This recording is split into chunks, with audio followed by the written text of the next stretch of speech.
Okay.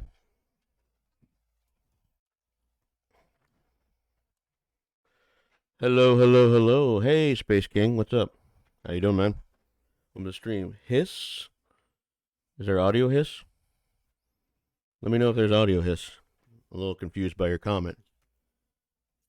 But what's up, everybody? Sorry I'm a little bit late. I was watching a terrible movie, actually, at local Star Theater, the Planetarium, um, where I live. Was they have every what movie? What was it called? It was like Monstrous Monster. Hold on, let me take a look. It had John Carradine in it, and it was in like 1980. But yeah, the local Star Theater, where I live, they are playing public domain movies every now and then on a Friday night, and they were playing this movie. I think they had a mistake in.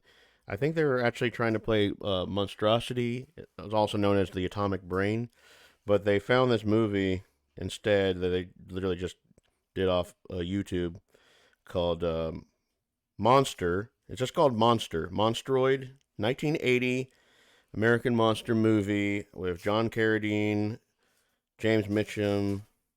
It was terrible. It was just like it took place in like Spain or something like that, and it looked like it was filmed through like chocolate milk, and it had like just middle aged dudes and like uh there's like middle aged dudes in mustaches like we gotta take care of this monster, based on a true story, which is not at all. Um, Film was actually shot in New Mexico and Colombia. It's a mess. It's a mess of a movie. But if you're into like just bad movies that are fun, the big goofy fun, I highly recommend checking it out. So, Doki Doki Literature Club tonight, everybody. A good, fun, wholesome, totally not traumatizing game for fun for the whole family of children of all ages of family fun. Right? Right. From what I hear, this game is very fucked up. Almost like on the level of like what the fuck is that movie Audition? Came out in the 90s. That level of like what? That's what everybody's saying. It's like it's just this extremely dark, fucked up story that there's suicide, there's murder, there's blood, but it disguises itself as like a fun, happy anime dating sim. And I, your gracious host, will be doing all the voice acting tonight because there's no voice acting. So you get to hear me play and you get to hear me talk like an anime girl tonight. Mike is just looking at me like, what? Yep, I'm going to do all the voices tonight, and I'm going to flex. What now? What do you say? No, what do you say? What do you say? I want to hear it.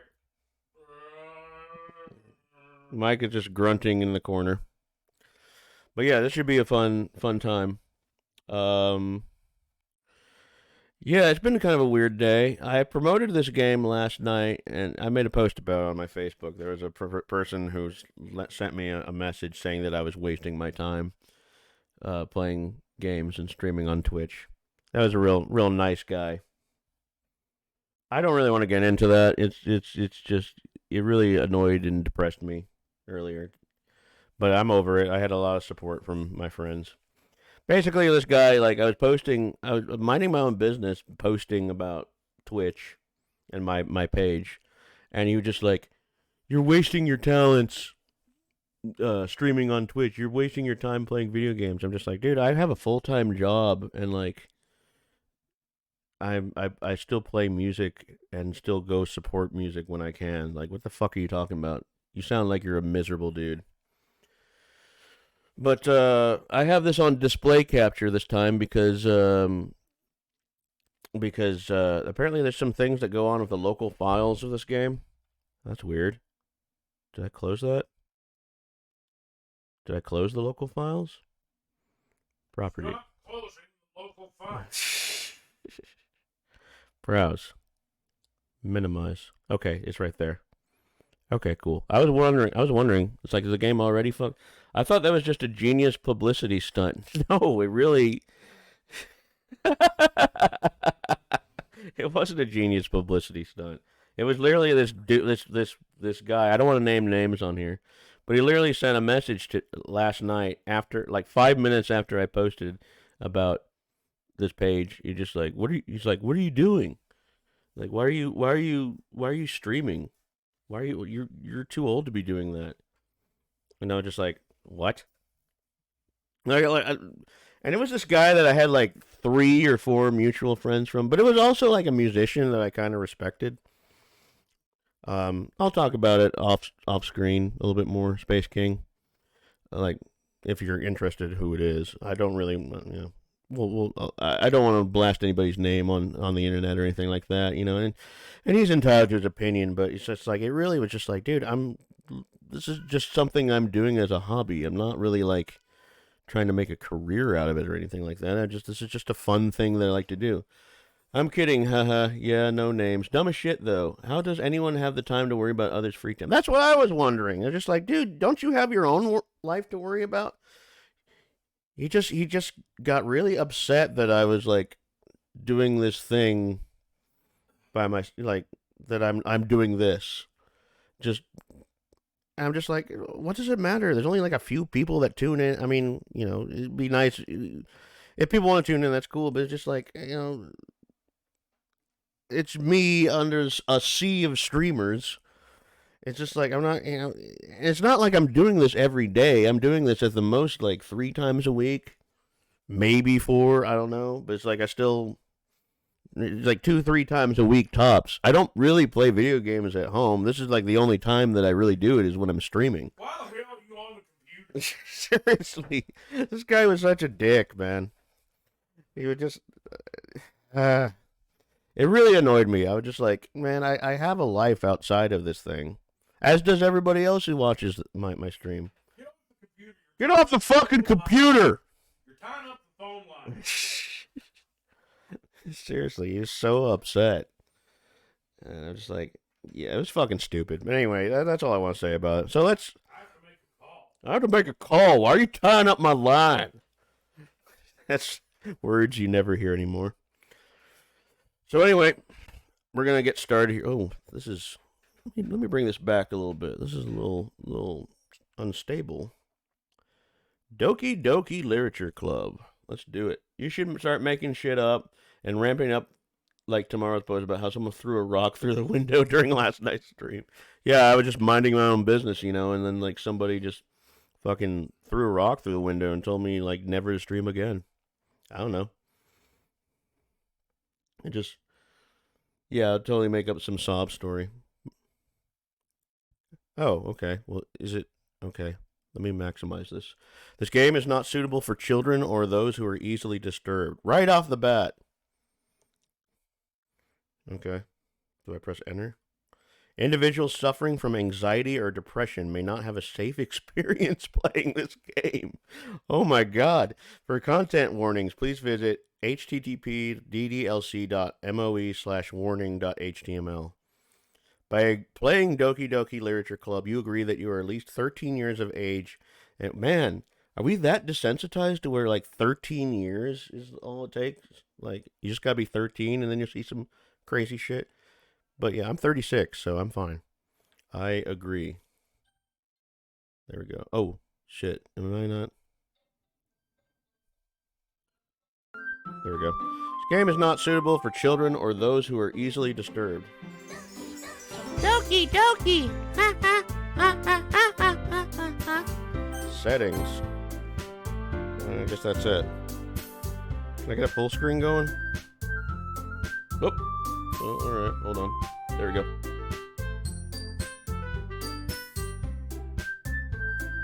Happy fun time. Good, yes.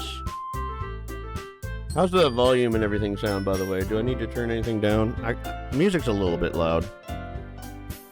So let me turn that down a little bit. It's a little bit loud in my headphones, but is it sounding okay out there? Can you guys hear me? Check, check, check, check, check, check, check. Let me know if the levels are good. And we'll get things started. Return.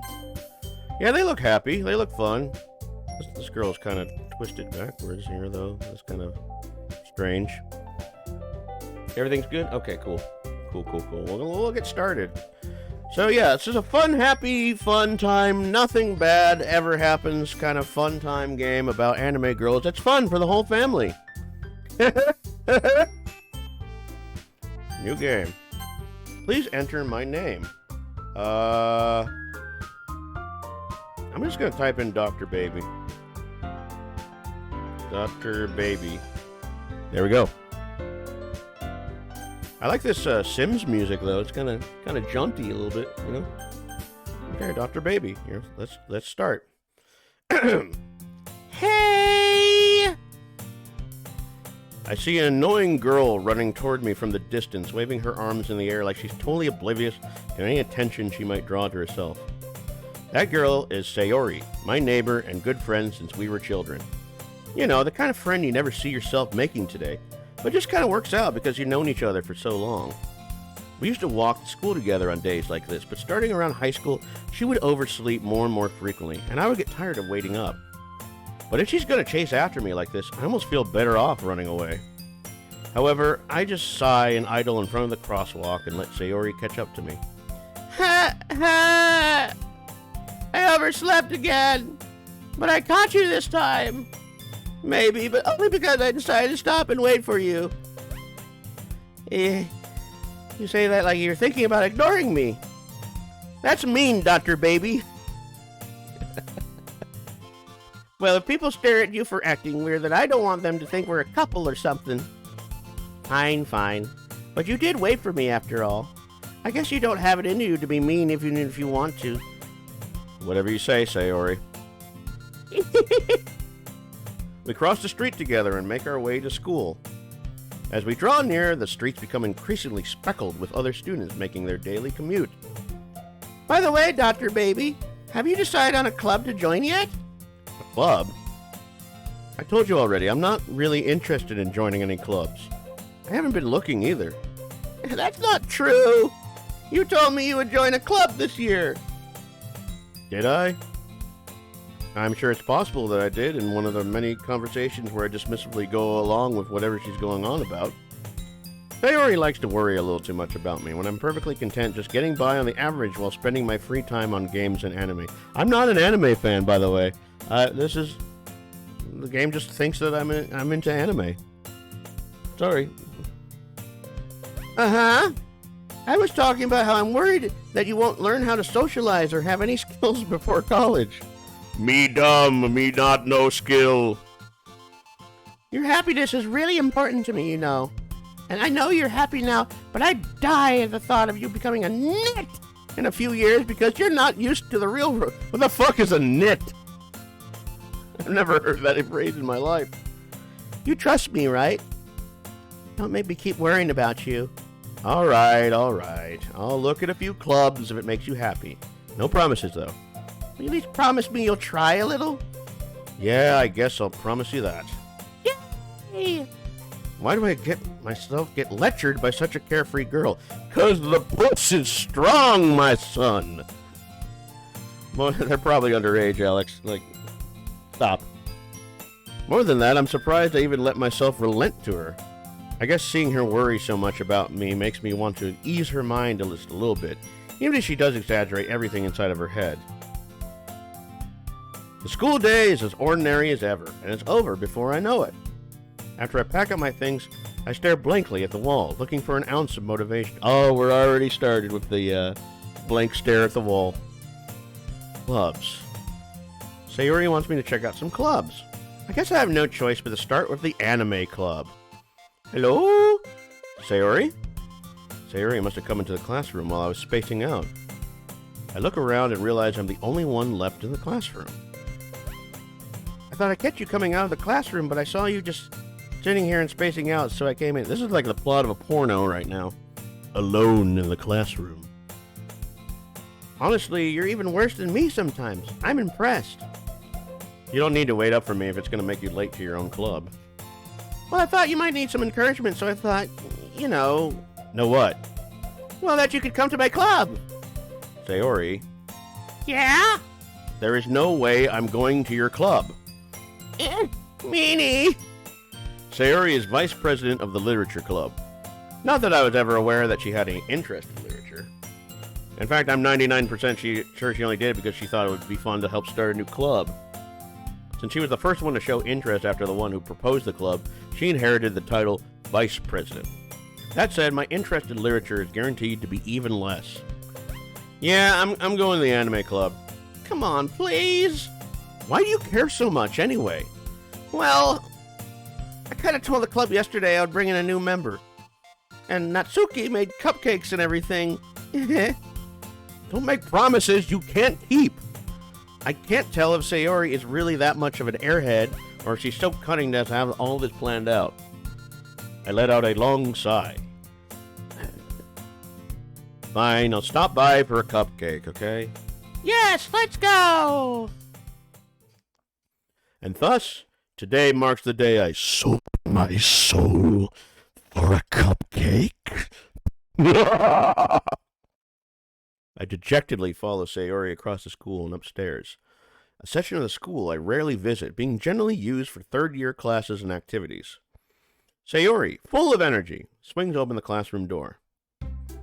Everyone, the new member is here. I told you, don't call me a new member. I glance around the room. Welcome to the literature club. It's a pleasure meeting you. Oh, hello. Sayori always says nice things about you. Seriously, you brought a boy? Way to kill the atmosphere. Ah, Dr. Baby, what a nice surprise. Welcome to the club. ... All words escape me in the situation. This club is full of incredibly cute girls. Score! What are you looking at? If you want to say something, say it. Sorry, Natsuki. The girl with the sour attitude, whose name is apparently Natsuki, is one I don't recognize. Her small figure makes me probably think she's a first year. Yes, because if they're small, they're first year. She's also the one who made cupcakes, according to Sayori. You can just ignore her when she gets moody. Sayori says that. Oh, you can just ignore her when she gets moody. Sayori says that quietly into my ear, then turns back towards the other girls. Anyway. Which one's Sayori? Sayori's... Sorry. I gotta get these voices right. I'm only like 20 minutes, a few minutes in, and I'm already can't keep the voices. Was Sayori the first one? Or are there four girls? Shit. Anyway, this is Natsuki, always full of energy. And this is Yuri, the smartest in the club. So don't say things like that. Yuri, who appears comparably more mature and timid, seems to have a hard time keeping up with people like Sayori and Natsuki. Ah, well, it's nice to meet both of you. And it sounds like you already know Monica, is that right? That's right. It's great to see you again, Dr. Baby. Monica smiles sweetly. We do know each other. Well, we rarely talk, but we were in the same class last year. Monica was probably the most popular girl in class. Smart, beautiful, athletic. Basically completely out of my league. So having her smile at me generally feels a little... You too, Monica? Come sit down, Dr. Baby. We made room for you at the table so you can sit next to me or Monica. I'll get the cupcakes. Hey, I made them. I'll get them. Sorry, I got a little too excited. And how about I make some tea as well? They're very nice girls. The girls have a few desks arranged to form a table. As Sayori mentioned, it's been widened so that there is one space next to Monica and one space next to Sayori. Natsuki and Yuri walk over to the corner of the room where Natsuki grabs a wrap tray and Yuri opens the closet. Still feeling awkward, I take a seat next to Sayori. Natsuki proudly marches back to the table, tray in hand. Okay, are you ready? Ta-da! Whoa! This is terrible. Natsuki lifts the foil off to the tray to reveal a dozen white, fluffy cupcakes decorated to look like little cats. The whiskers are drawn with icing, and little pieces of chocolate were used to make ears. So cute! I had no idea you were so good at baking, Natsuki. Well, you know, why does she have fangs? She has a fang right there. Do you see that? She's got like a little fang right there. I don't trust you. Just hurry and take one. Sayori grabs one first, then Monica. I follow. It's delicious. We couldn't animate the cupcakes being eaten. Sorry. For another time. Sayori talks with her mouth full and Ari managed to get icing on her face. I turn the cupcake around in my fingers, looking for the best angle to take a bite. I'm so mathematical. Natsuki is quiet. I can't help but notice her sneaking glances in my direction. Is she waiting for me to take a bite? I finally bite down. The icing is sweet and full of flavor. I wonder if she made it herself. This is really good. Thank you, Natsuki. Why are you thanking me? It's not like I... Haven't I heard this somewhere before? made them for you or anything. I thought you technically did. Sayori said, well, maybe, but not for, you, dummy. All right. I give up on Natsuki's weird logic and dismiss the conversation. Can I save? Oh, I can save anytime. Okay. Return. Wow, you can just save whenever. Yuri returns to the table carrying a tea set. She carefully places a teacup in front of each of us before setting down the teapot next to the cupcake tray. You keep a whole tea set in this classroom? Don't worry, the teachers gave us permission. After all, doesn't a hot cup of tea help you enjoy a good book? I guess. Don't let yourself get intimidated. Yuri's just trying to impress you. That's not... Insulted, Yuri looks away. I meant that, I believe you. Well, tea and reading may not be a pastime for me, but I at least enjoy tea. I'm glad. Yuri faintly smiles to herself in relief. Monica raises an eyebrow, then smiles at me. So what made you consider the literature club? I was afraid of this question. Something tells me I shouldn't tell Monica that I was practically dragged here by Sayori. Well, I haven't joined any clubs yet, and Sayori seemed really happy here, so... That's okay, don't be embarrassed. We'll make sure you feel right at home, okay? As president of the literature club, it's my duty to make the club fun and exciting for everyone. Monica, I'm surprised. How come you decided to start your own club? You could probably be a board member for any of the major clubs. Weren't you a leader of the debate club last year? Well, to be honest, I can't stand the politics around the major clubs. It feels like nothing but arguing about the budget and publicity and how to prepare for events. I'd much rather take something I personally enjoy and make something special out of it. And if it encourages others to get into literature, then I'm fulfilling that dream. Monica really is a great leader. Yuri also nods in agreement. A bunch of yes men! And I'm surprised there aren't more people in the club yet. It must be hard to start a new club. You could put it that way. Not many people are very interested in putting all the effort into start something brand new, especially when it's something that doesn't grab your attention, like literature. You have to work hard to convince people that you're both fun and worthwhile. This is true. But I gave up on that years ago. But it makes school events like the festival that much more important. Yes, the all-important festival. I'm confident that we can all really grow this club before we graduate. Right, everyone? Yeah! We'll do our best. You know it. The anime, it's killing me. The waifu energy is pounding my soul. Everyone enthusiastically agrees. Such different girls, all interested in the same goal. Monica must have worked really hard just to find these three. Maybe that's why they're all so delighted by the idea of a new member joining. Though I still don't really know if I can keep up their level of enthusiasm about literature. I know, I'm so wild for Charles Dickens. I'm so horny for Philip K. Dick. So, Dr. Baby, what kind of things do you like to read? Horror! All horror! No. Well, considering how little I've read these past few years, I don't really have a good way of answering that. The game just... I worked with a weeb who was always perching on furniture.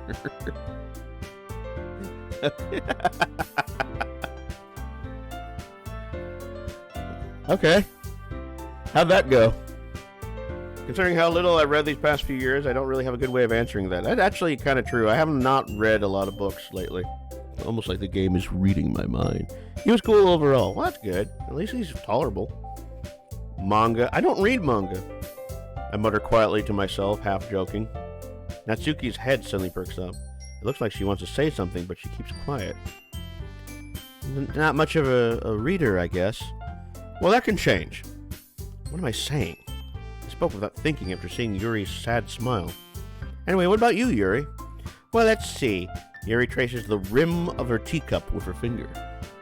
My favorites are usually novels that build deep and complex fantasy worlds. The level of creativity and craftsmanship behind them is amazing to me. And telling a good story in such a foreign world is equally impressive. Yuri goes on, clearly passionate about her reading. So you're a big fan of Skyrim, right? She seemed so reserved and timid since the moment I walked in, but it's obvious by the way her eyes light up that she finds her comfort in the world of books, not people.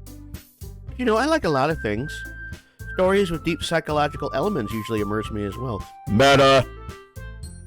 Isn't it amazing how a writer can so deliberately take advantage of your own lack of imagination to completely throw you for a loop? It's almost like the game's trying to tell me something! Anyway, I've been reading a lot of horror lately.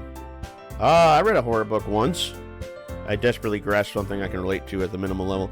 It was The Art of the Deal. At this rate, Yuri might as well be having a conversation with a rock. Really? I wouldn't have expected that, Yuri. For someone as gentle as you. I guess you could say that. But if a story makes me think or takes me to another world, I really can't put it down. Surreal horror is often very successful at changing the way you look at the world, if only for a brief moment. I hate horror. Oh? Why's that? Well, Natsuki's eyes dart over to me for a split second. Never mind. That's right, you usually like to write about cute things, don't you, Natsuki? What? What gives you that idea? You left a piece of scrap paper behind last club meeting. It looked like you were working on a poem called... Don't say it out loud! And give that back! Fine. Your cupcakes, your poems, everything you do is just as cute as you are. Sayori sides up behind Natsuki and puts her hands on her shoulders. Ooh. I'm not cute! Natsuki, you write your own poem? Oh god, this face is horrifying. She's a little demon, isn't she? Well, I guess sometimes. Why do you care? I think that's impressive. Why don't you share them sometime? No. Natsuki averts her eyes. You wouldn't like them. Not a very confident writer yet. I understand how Natsuki feels. Sharing that level of writing takes more than just confidence. The truest form of writing is writing to oneself. There's some deep Japanese philosophy in this game. You must be willing to open up your readers, exposing your vulnerabilities and showing even the deepest reaches of your heart. That's inspiring. Do you have writing experience too, Yuri? Maybe if you share some of your work, you can set an example and help Natsuki feel comfortable enough to share hers. ... I guess it's the same for Yuri. I wanted to read everyone's poems. We all sit in silence for a moment. Okay, I have an idea, everyone. Question mark? Natsuki and Yuri look quizzically at Monika. Let's all go home and write a poem of our own. Then next time we meet, we'll all share them with each other. That way everyone is even. ... Yeah, let's do it! Sorry for the stereotypical voice. Plus, now that we have a new member, I think it will help us all get a little more comfortable with each other and strengthen the bond of the club. Isn't that right, Dr. Baby? Monika smiles warmly at me once again. Hold on, there's still one problem. One problem. What's that? Now that we're back to the original topic of me joining the club, I bluntly come forward with what's been on my mind the entire time. I never said I would join this club. Sayori may convince me to stop by, but I never made any decision. I still have other clubs to look at, and, I lose my train of thought. All 4 girls stare back at me with dejected eyes. But, I'm sorry, I thought, your baby. You all... I'm defenseless against these girls. How am I supposed to make a clear-headed decision when it's like this? That is, if writing poems is the price I need to pay in order to spend every day with these beautiful girls. Right. Okay, I've decided that. I decided that I'm really horny and I'm going to write a poem. God damn, dude. I'll join the literature club. One by one, the girls' eyes light up. Yes, I'm so happy! Sayori wraps her arms around me, jumping up and down. Hey, you really did scare me for a moment. If you really just came for the cupcakes, I would be super pissed. Wow, the language of the game changed. Then that makes it official. Welcome to the Literature Club. Thanks, I guess. Okay, everyone. I think with that, we can officially end today's meeting on a good note. Everyone remember tonight's assignment. Write a poem to bring to the next meeting so we can all share.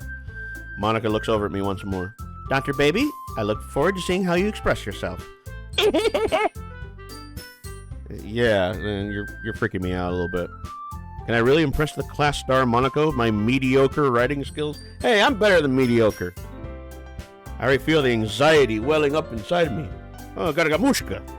Meanwhile, the girls continue to chit-chat as Yuri and Natsuki clean up their food. Hey, Dr. Baby, since we're already here, do you want to walk home together? That's right. Sayori and I never walk home together anymore because she always stayed after school for clubs. Sure, might as well. Wait, did I give her a different voice in the beginning of the game? I'm just gonna give her the cute voice. I don't want to give her the Asian voice. It's a little mean. I'll just give her another cute voice. Yay! With that, the two of us depart the club room and make our way home. The whole way, my mind wanders back and forth between the 4 girls. Sayori, Natsuki, Yuri, and of course, Monica. Of course, Monica. I don't trust this one. I don't like her. She's got nefarious motives. Will I really be happy spending every day after school in the literature club? Perhaps I'll have the chance to grow closer to one of these girls. Alright. I'll just need to make the most of my circumstances, and I'm sure good fortune will find me. And I guess that starts with writing a poem tonight. I'd like to read a poem. It's time to write a poem. Pick words you think your favorite club member will like. Something good might happen with whoever likes your poem the most. Oh my god, am I actually doing something that involves playing a game? Amazing. Oh, we got words that we're going to use. Okay, guys. Let's see here. How do I change the settings here? Is there like a controls thing? What words do you think I should use? We got whistle, whisper, sadness, beauty, calm, skirt, lollipop, laugh, vibrant, and email. For those of you in the chat, make your selection now. Let's see. Well, first of all, I'm gonna see how many people are in the chat.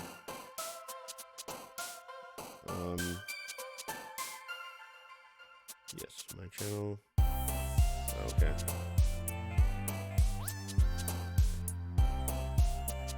I think I'm gonna go with lollipop, because why not? Let's go with lollipop. Oh, okay. Never. Well, shit. Can I go back? I wanted to use. I didn't realize that you can only. I wanted to use several words. Fireworks, explode, lipstick, rain clouds, starscape, sparkle, defeat, melancholy, lucky, or music. I'm gonna go with explode.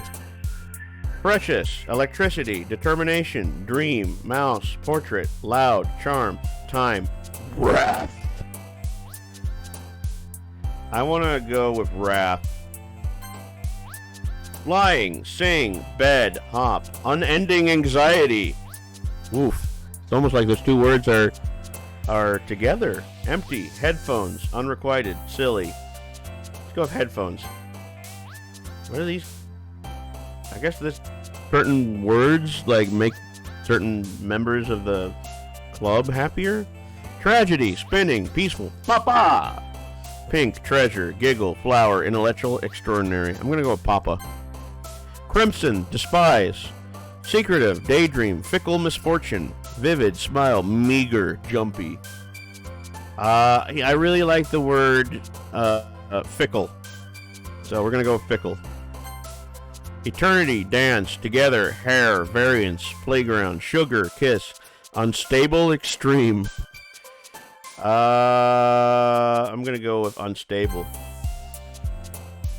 Sunset, breathe, excitement, suicide, depression, infinite, embrace, memories, unrestrained disaster. I'm starting to see a pattern with some of these words. I'm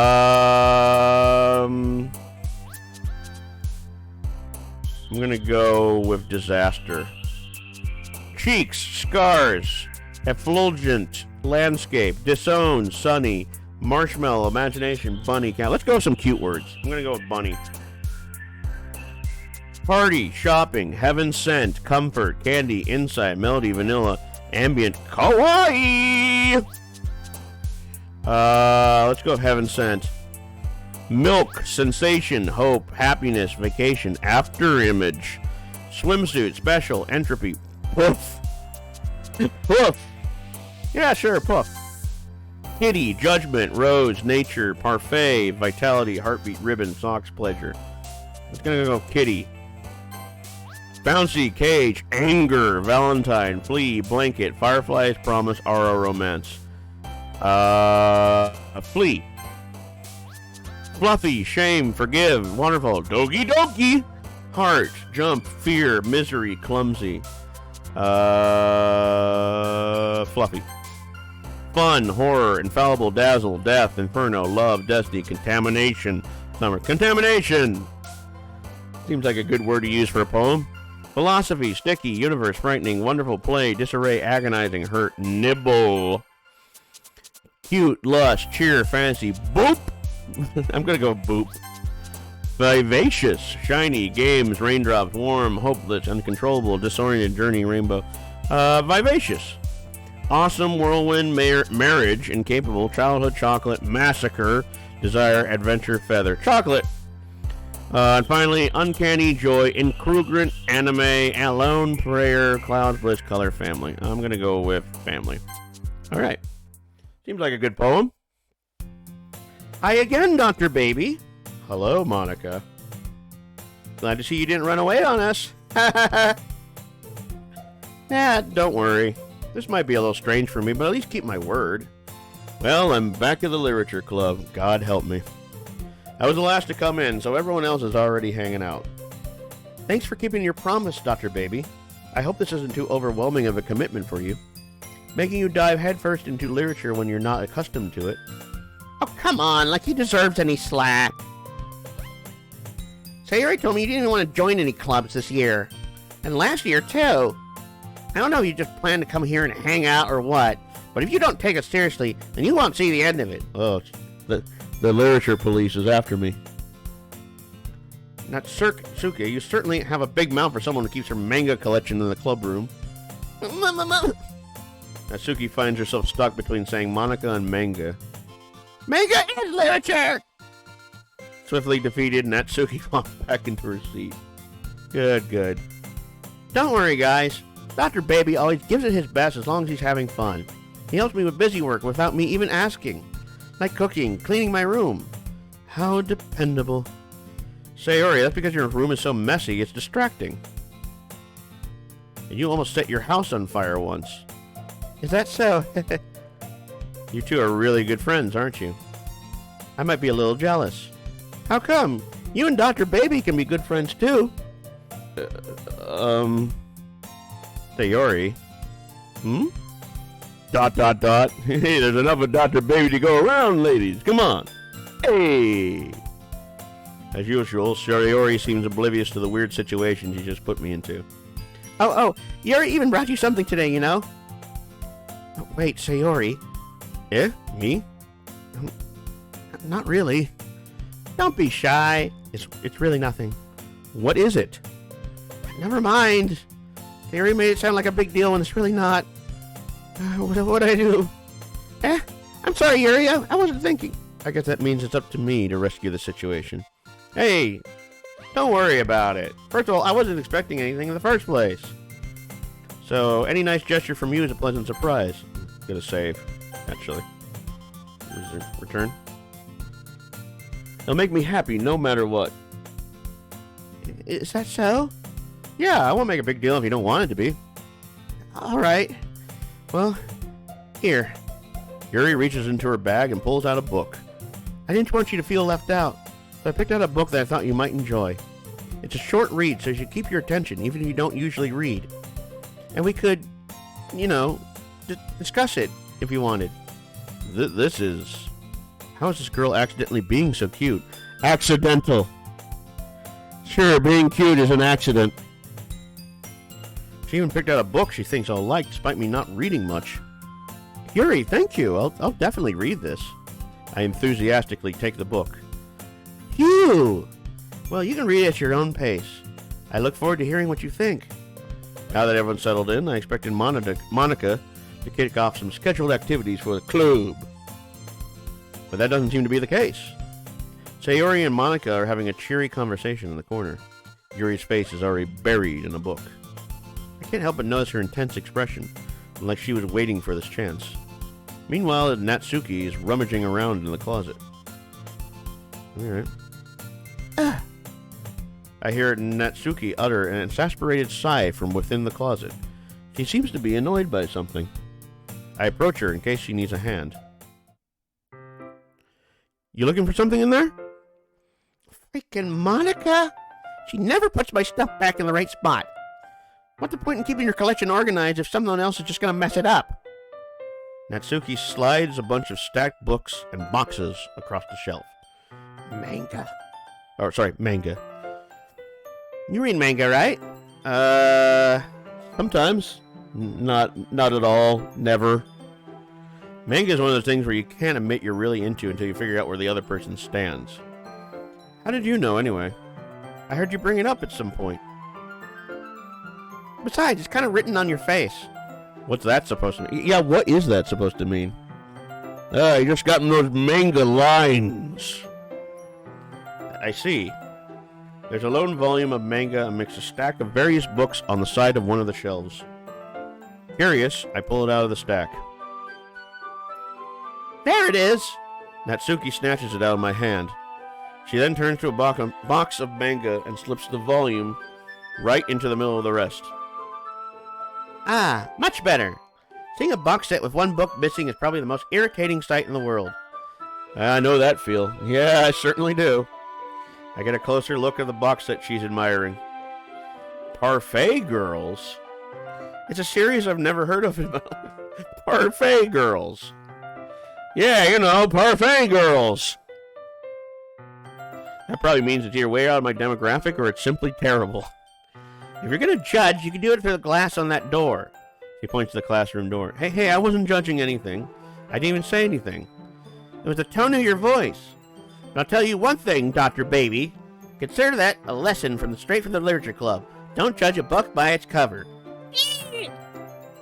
In fact, Natsuki pulls out the first volume of Parfait Girls from the box. I'm going to show you exactly why. She shoves the book right into my hands. Ah! I stare at the cover. It features 4 girls in colorful attire striking animated feminine poses. Much like this game. It's exceedingly mo. What is mo? I don't know these terms. I'm sorry, I'm not with it, guys. I'm not on the ball with the urban slang. Don't just stand there. Natsuki grabs my arm and pulls me out of the closet. She then takes a seat against the wall beneath the windowsills. She pats on the ground next to her, signaling me to sit there. Wouldn't chairs be more comfortable? I take my seat. Yeah, it would be. Chairs wouldn't work. We can't read at the same time like that. Why is that? I guess it's easier to be close together like this. Exclamation point! Don't just say that. You'll make me feel weird about it. Natsuki crosses her arms and scooches an inch away from me. Smooth operator, Dr. Baby. Sorry. I didn't exactly expect to be sitting this close to her either. Not that I can say it's a particularly bad thing. I open the book. It's only a few seconds before Natsuki once again inches closer, reclaiming the additional space while she hopes I won't notice. I can feel her peering over my shoulder, much more eager to begin reading than I am. Wow, how long has it been since I read the beginning? You don't go back and flip through the older volumes every now and then. Not really. I mean, maybe sometimes after I've already finished the series. Are you paying attention? I am, but nothing's really happened yet, so I can talk at the same time. It looks like it's about a bunch of friends in high school. Typical slice of life affair. Typical. I kind of grew out of these since it's rare for the writing to be entertaining enough to make up for the lack of plot. So, what should I expect from this? Is there going to be plot? Well, obviously. You think I would enjoy something that didn't have a plot? I mean, well, I guess I know what you're saying. A lot of the beginning is about simple things. Like there's a really funny chapter where they're obsessed with a guy at the ice cream shop, but that just helps you get to know the characters. Besides, it's still entertaining. But later on, there's all kinds of drama, like when they get into all their backstories, and then when some of the romance starts to happen. That's really what makes it so good.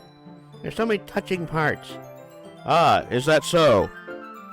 It sounds like you really know what you're talking about. I guess. Maybe I underestimated you.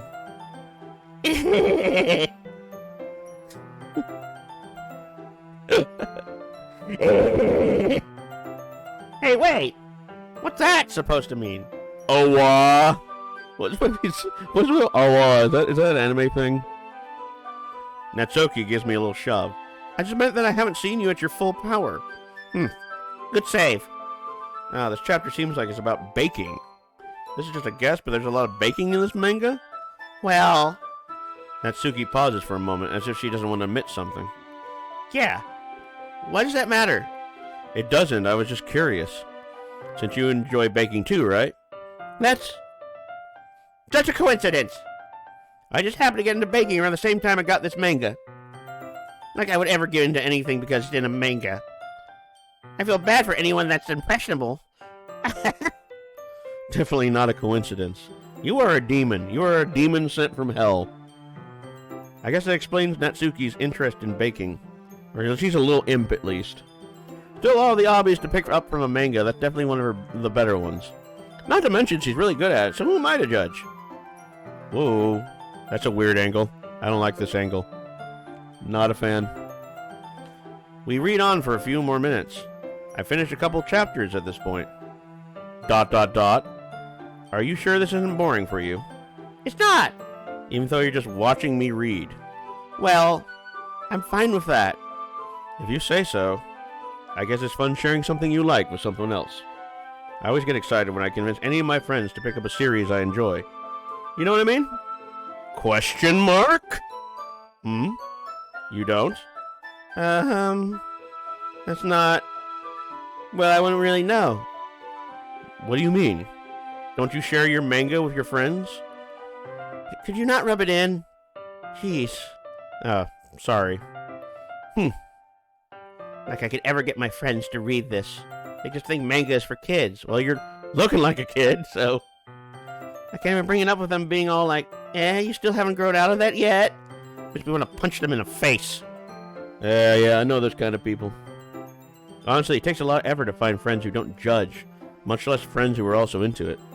I'm already kind of a loser, so I gravitated toward the other losers over time.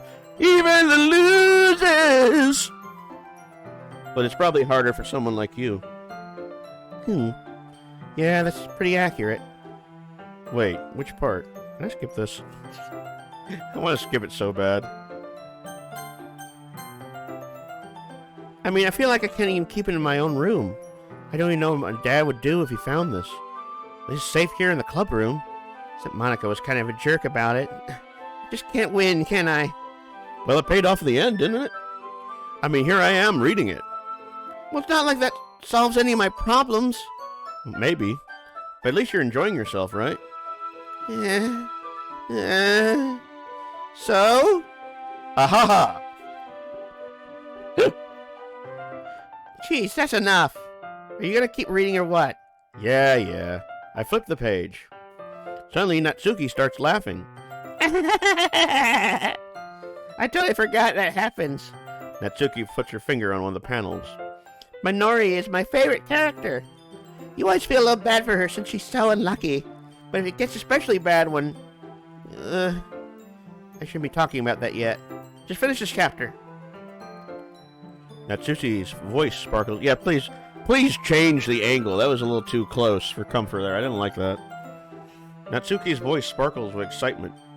It's a stark contrast to her usual bossy tone. But if she's not used to sharing her favorite manga with her friends, I can understand why.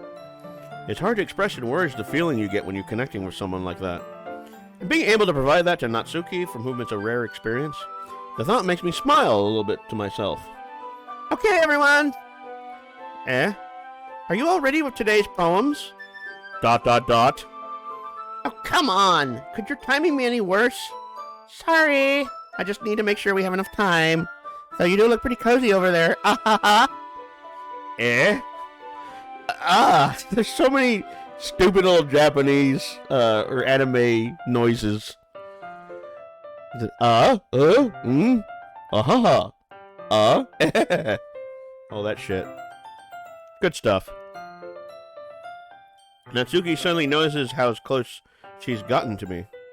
She hastily slides herself a good 12 inches away from me. And the funny thing is, I say that, but I think this game is actually made by, like, some dude from, like, Connecticut. Alright. Oh, sorry. Alright. Guess I'll stop here for now. I close the book and hand it towards Natsuki. You're just giving it back? Don't you want to know what happens? Yeah, but... Monica just said, don't be dumb. Just take it home with you. Is that really alright? I say that mostly because I really didn't plan on using my spare time to read this. Well, of course. It would take forever to finish if you didn't take it home. I could see that. I could see what? Oh, yeah. There's some dude from Connecticut made it or something like that. Some dude from North America made this. I forget his name. Yeah, one guy actually made all this, which is pretty amazing. Just finish that one before tomorrow so we can start the next one. And if it gets bent, I'll kill you. By tomorrow? I only got part way through the volume so far. I might fall behind on some shows if I try to get through this. And she'll kill me! But I suppose that's a necessary sacrifice in exchange for seeing Natsuki's enthusiastic face. Or am I more scared of what will happen if I don't finish it? Alright then. I stand up. I return to where I put my stuff and carefully slip the book into my bag. By the way, did you remember to write a poem last night? Yeah? My relaxation ends. I can't believe I agreed to do something so embarrassing. I couldn't really find much inspiration since I've never really done this before. Well, now that everyone's ready, why don't you find someone to share with? I can't wait! Sayori and Monica enthusiastically pull out their poems. Sayori's is on a wrinkled sheet of loose leaf torn from a spiral notebook. On the other hand, Monica wrote hers in a composition notebook. Well, she's just fancy, isn't she? I can already see Monica's pristine handwriting from where I sit. Natsuki and Yuri reluctantly comply as well, reaching into their bags. I do the same myself. Poem time! Who should I show my poem to first? Chat, what do you think? Who do you think I should show my poem to first? Or do you even care?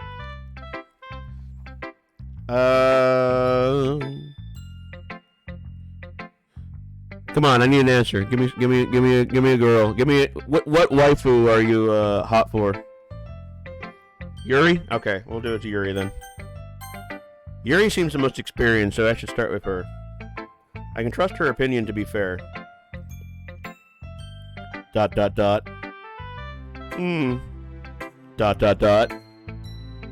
Yuri stares at the poem. A minute passes, more than enough time for her to finish reading. Oh. Sorry. I forgot to start speaking. Uh-oh. It's fine. Don't force yourself. I'm not. I just need to put my thoughts into words. Hold on. Okay. This is your first time writing a poem. It's your first poem, isn't it? It's really terrible. I could just tell. Yeah. Why do you ask? I'm just making sure. I guess that it might be after reading through it. Ah, so it's that bad. No! Did I just raise my voice? I'm so sorry. Yuri buries her face in her hands. I'm expecting like a what's that woman from Silent Hill 2? Not Maria, but like the other one, Melissa or Angela. Angela, that's her name. I'm expecting an Angela kind of story with this one. I couldn't help but notice this in several minutes and really haven't gotten anywhere. It might take Yuri a while to get used to new people. It's fine, I really didn't notice. What were you saying?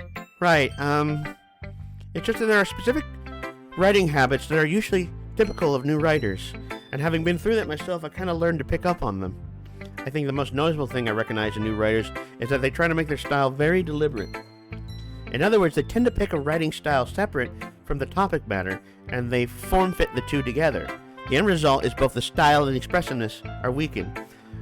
Am I in like English class all over again? Like, what the fuck is this shit? Once Yuri finds her train of thought, it's as if her demeanor totally changes. Her stammering is completely gone. She sounds like an expert. Of course, that's not something you can be blamed for. There are so many different skills and techniques that go into writing even a simple poem. Not just finding them, building them, but getting them to work together is probably the most challenging part.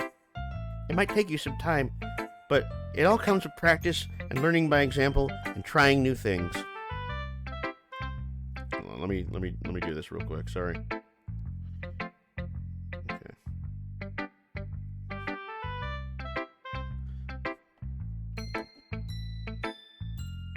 I also hope that everyone else in the club will give you valuable feedback. Natsuki will be a little bit biased, though. Biased? How? Well, never mind. I shouldn't be talking about people like that. Sorry. It's fine. I'm not sure if Yuri is apologizing to herself, to me, or to Natsuki. Do you mind if I read your poem now? Please do. I'd love to share my thought process behind it. Yuri smiles dreamily, if that's a rare opportunity for her. Which itself is kind of funny. After all, isn't this supposed to be a literature club? I want to say literature. I write self-erotic literature. Ghost under the light. The tendrils of my hair illuminate beneath the amber glow. Bathing. It must be this one. The last remaining streetlight to have withstood the test of time. The last yet to be replaced by the sickening blue-green hue of the future. I bathe. Palms, breathing air of the present but living in the past. The light flickens. I flicker back. ... I'm sorry, such terrible handwriting. What? I wouldn't think about that at all. But took you a long time to read. Ah. Well, I just don't read script very often. I actually think your handwriting is pretty. Eh? That's a relief. Also, I liked the poem. Even though it's short, it was very descriptive. It wasn't too short. I usually write longer poems. Not at all. I'm really glad you like it. I'll be honest. Since our first time sharing, I wanted to write something a little more mild. Something easy to digest, I suppose. Are you into ghosts, Yuri? What? Where did that come from? You ever seen a grown man naked? No. Ooh. Actually, the story isn't about a ghost at all, Dr. Baby. Really. I must have totally missed the point. Well, I suppose you did only glance over it after all. But remember that poets often express their own thoughts, feelings, and experiences in their work. They usually do more than tell a simple story, or paint a picture. In this case, perhaps the subject of the poem is only being symbolically compared to a ghost, lingering in her last reigning place of comfort, unable to let go of the past, and soon to be left with nothing. That's a lot more solemn, putting it that way. I ain't even thought of that. That's impressive. Save. I want to go through this again. It's nothing, really. Well, it makes me happy that you think that. Just remember that it won't be long before you pick up on these things too. Yeah, maybe you're right. I guess I'll have to keep trying. I'm counting on you. Counting on me to do what? Who should I show my poem to next? Who should I show my poem to next, guys? You have 30 seconds to comply. Until then, we're going to listen to this wonderful music. Boom, boom, boom. A boom, boom, boom. Boom, boom, boom. Doo-dum, doo-dum. Boom, boom, boom, boom, boom. Boom, boom, boom. Boom, boom, boom. Dun, dun, dun. Under the boardwalk. Under the boardwalk.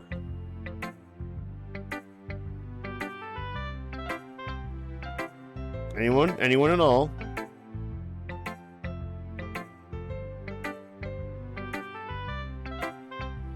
Do we have a vote? Okay, well, I'm just going to show it to Monica. Hi, Dr. Baby. Having a good time so far? Yeah. Good, glad to hear it. By the way, since you're new and everything, if you ever have any suggestions for the club, like new activities or things we can do better, I'm always listening. Don't be afraid to bring things up, okay? Alright, I'll keep that in mind. Of course I'll be afraid to bring things up. I'm much better off just going with the flow until I'm more settled in. Anyway, want to share your poem with me? It's kind of embarrassing, but I guess I have to. Don't worry, Dr. Baby. We're all a little embarrassed today, you know. But it's a sort of barrier that we'll all learn to get past soon. Yeah, that's true. I hand Monica my poem. I like it, Dr. Baby. Oh, you would just say that. Come on. Really? It's a lot cuter than I expected. Oh, jeez. Bring the terror. I know. It's coming. It's a slow burn. It's coming. I've not played this game, but I feel like the terror is coming. Oh, jeez. No. It kind of makes me think of something that Suki would write. And she's a good writer, too. So take that as a compliment. Ahaha. If you say so. Ahaha.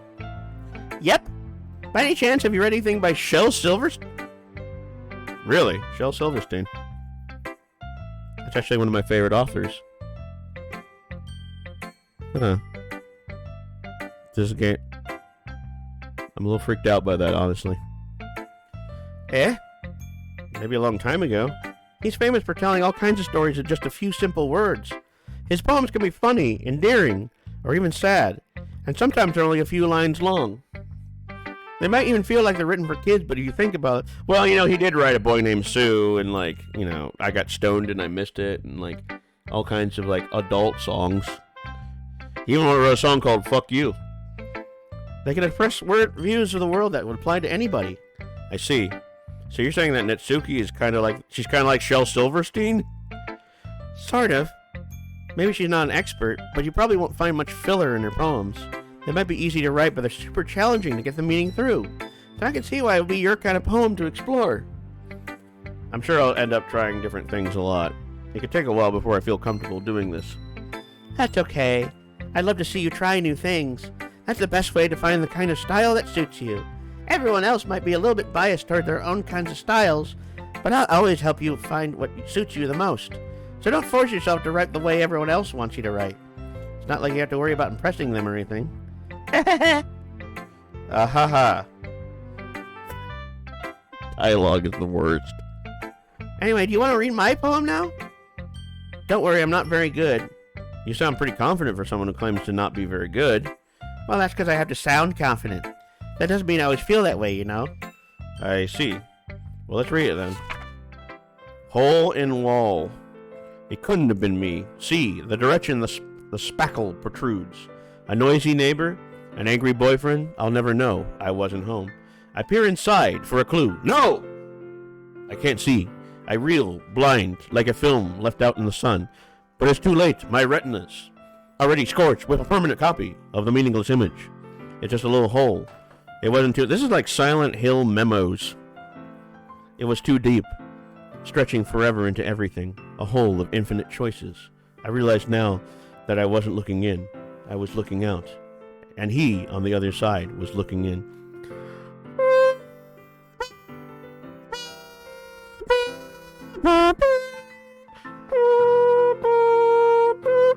Anyway. Oh, okay. How do I... So what do you think? I was wondering if I could get past that. Under the boardwalk. It's very free form, if that's what you call it. It definitely felt like a Silent Hill memo. Sorry, I'm not really the right person to ask for feedback. it's okay. Yeah, that kind of style has gotten pretty popular nowadays. That is, a lot of poems have been putting emphasis on the timing between words and lines. When performed out loud, it can be really powerful. What was the inspiration behind this one? Well, I'm not sure if I know how to put it. I guess you could say I had some kind of epiphany recently. It's been influencing my poems a bit. An epiphany. Yeah, something like that. I'm kind of nervous to talk about deep stuff like that because it kind of coming on strongly. Maybe everyone is better friends with each other. Anyway, here's Monica's writing tip of the day. Sometimes when you're writing a poem or a story, your brain gets too fixated on a specific point. If you try so hard to make it perfect, then you'll never make any progress. Just force yourself to get something down on the paper and tidy it up later. Another way to think about this is get with the goddamn killer already! Sorry. If you keep your pen in the same spot for too long, you'll just get a big dark puddle of ink. So just move your hand and go with the flow. That's my advice for today. Thank you, Maria Menendez. Thanks for listening. Who should I show my poem to next? Let's just say Ori. ... This is a good poem, Dr. Baby. Are you sure it's your first time? Of course. It's not that good. Am I the kind of guy who would be writing poems in his spare time? I guess you're right. But that's why it impressed me. Well, to be honest, I was afraid that you wouldn't do it seriously, or that you wouldn't write one at all. I'm really happy that you just wrote one. It just reminds me how you're really a part of the club now. Not to mention that I'm standing in front of you in the club room. Well, of course. I'm not really into it yet, but that doesn't mean I'll break my promise. See? It's like I said before, Dr. Baby. Deep down, you're not selfish at all, you know? Trying new things like this for other people, that's something that only really good people do. Thanks, Sayori. I'm not sure if Sayori sees the full picture of my motive here. Then again, I can't deny that she's part of the reason I joined. Knowing how this means to her and all. Yeah, and I'm gonna make sure you have lots of fun here, okay? That'll be my way of thanking you. Alright, I'm gonna hold you to that then. Yes, mandatory fun! Yay! Now you'll read my poem too, right? Don't worry, I'm really bad at this. We'll see about that. Dear Sunshine, the way you glow through my blinds in the morning, it makes me feel like you missed me. Kissing my forehead to help me out of bed, making me rub the sleepy from my eyes. Are you asking me to come out and play? Are you trusting me to wish away a rainy day? I look above. This actually kind of sounds like Pink Floyd lyrics from like 1968. Like, are you asking me to come out and play? Are you trusting me to wish away a rainy day? I look above, the sky is blue. It's a secret, but I trust you too. If it wasn't for you, I could sleep forever, but I'm not mad. I want breakfast. Yeah, it's Pink Floyd lyrics. Like Sid Barrett wrote this one. Sayori, this is just a guess, but did you wait until this morning to write this? Yeah, it's very half-assed and... No! Just a little bit. You can't answer just a little bit to a yes or no question. I forgot to do it last night. Well, at least that makes me feel a little bit better about myself. Don't be mean! I still tried my best. Yeah. I didn't mean to say it was a bad poem. It came out nice, or how should I put it? It sounds just like you. Really? Yeah. Especially that last line, I want breakfast.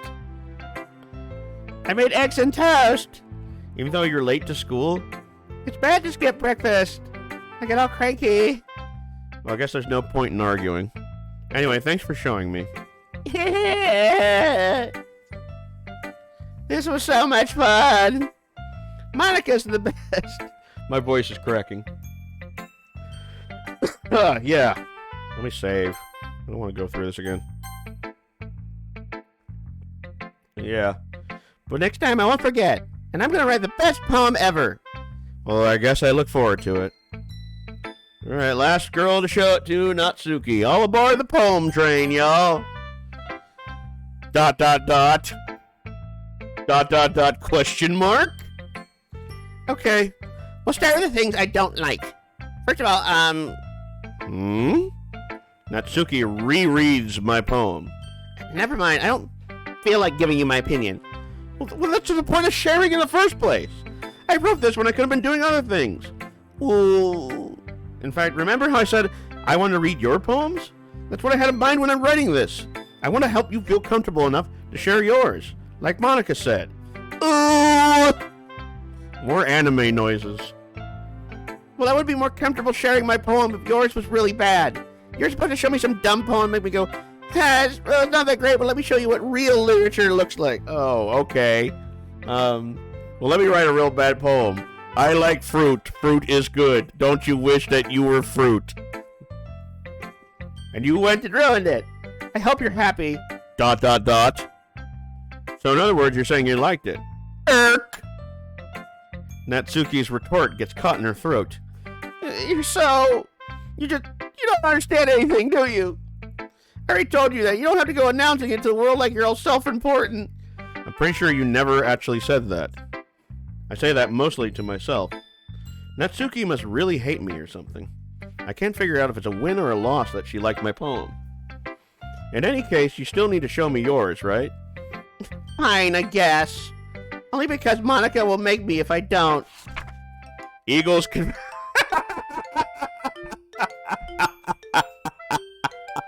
What a hell of a poem! Monkeys can climb, crickets can leap, horses can race, owls can seek, cheetahs can run, eagles can fly, people can try, but that's about it. Yeah, that's about it. Ha ha ha ha. Yeah, that's about it. Alright. That's a terrible poem. Yeah. I told you weren't gonna like it. I like it. Your need for pussy is desperate, my man. That's a really awful poem. What? Just be honest. I am. Why are you so convinced I wouldn't like it? Well, because everyone in high school thinks that writing has to be all sophisticated and stuff. So people don't even take my writing seriously. But isn't a poem for people to express themselves? Your writing style won't make your message any less valid. Yeah, exactly. I like when it's easy to read, but it hits you hard. Like in this poem. Seeing everyone around you do great things can be really disheartening. So I decided to write about it. Yeah, I understand. But the other nice thing about simple writing is that it puts more weight on the wordplay. Like I set it for a rhyme at the end, but then made it fall flat on purpose. It helps bring out the feeling in the last line. So you did... I guess more time went into it than I realized. That's what it means to be a pro. I'm glad you learned something. Didn't expect that from the youngest one here, did you? Yeah, I guess not. I decided to humor her with that last comment. I don't really care how old everyone is, but if Natsuki is feeling proud, I won't take that away from her. Phew! Yeah, let's save. You know, I think this game is purposely trying to be tedious so that it can hit you hard with the heavy shit. So this game is well paced. I will say that. I feel like it's going to come very soon. It's a slog of stupid bullshit that you have to go through. Lol. Yeah. Well, you know, I don't know. I haven't played this game. But I feel like, we went through a slog of bullshit to get to the good stuff. We will... I mean, they had a disclaimer. It's going to be like the Penn and Teller driving game. Games stupefyingly based on real life. The Desert Bus? Yeah, probably. I should stream that. 12 hours straight. That's if I had a big enough audience, I would do that. I wouldn't stream that to like one person. Phew. I guess that's everyone. I glanced around the room. That was a little more stressful than I anticipated. Yeah, I know. Everyone is judging me for my mediocre writing abilities. I never even got to see the poem. Even if they're just being nice, there's no way my poems can stand up to theirs. This is a literature club, after all. I sigh. I guess that's what I ended up getting myself into. Across the room, Sayori and Monica are happily chatting.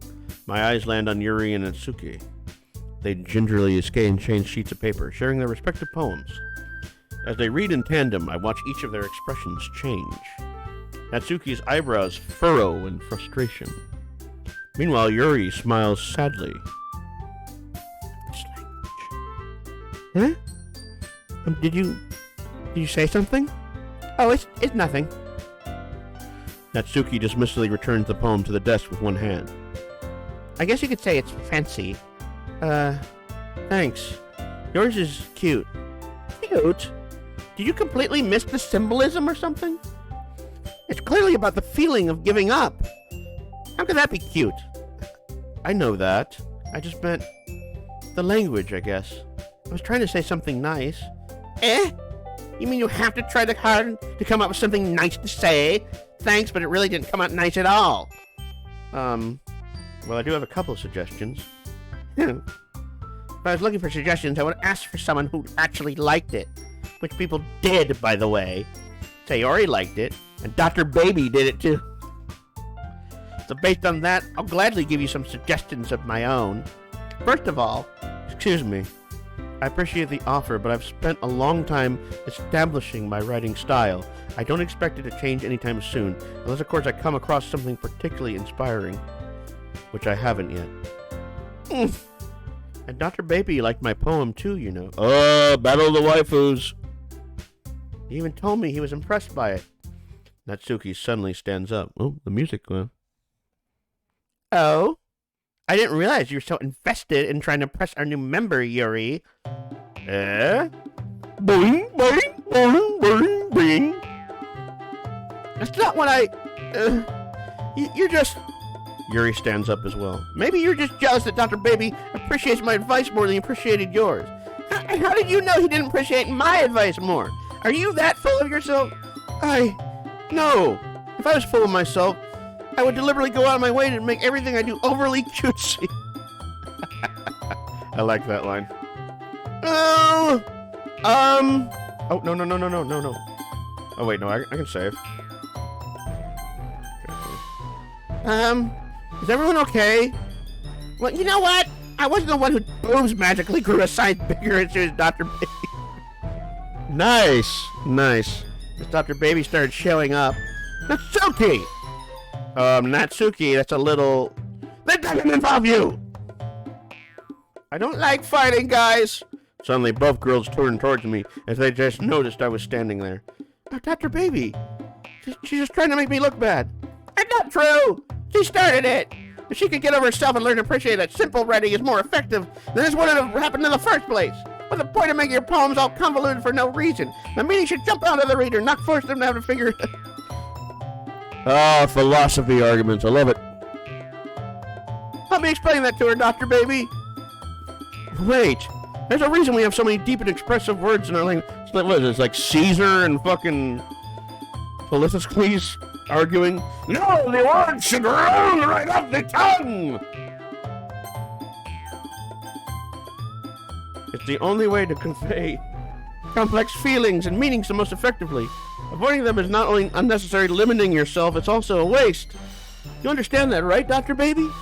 Well? ...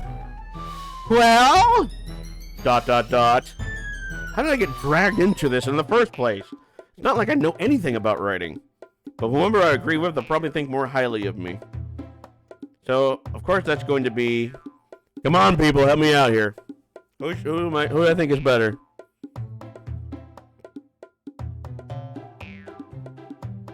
You know, Natsuki proves a good point. Sometimes simplicity is the best. Help me, Sayori. I don't know. Hey, there's plenty of me to go around. Help me, Sayori. Natsuki glares at me, drying up any words I had in my mouth. So instead I turn to Yuri. Yuri... ... But Yuri's expression is so defenseless I can't bring myself to say anything to her. ... Music stopped. Sayori! Yeah. Everyone's fighting is making Sayori uncomfortable. How can the two of you keep fighting when you know you're making your friend feel like this? Dr. Baby. Well, that's her problem. This isn't about her. I agree. It's unfair for others to interject their own feelings into our conflict. Yeah, unless Sayori wants to tell Yuri what a stuck-up jerk she's being. She would never! It's your immaturity that made her upset in the first place. Excuse me? I just added fuel to the fire. Are you listening to yourself? This is exactly why nobody likes... _.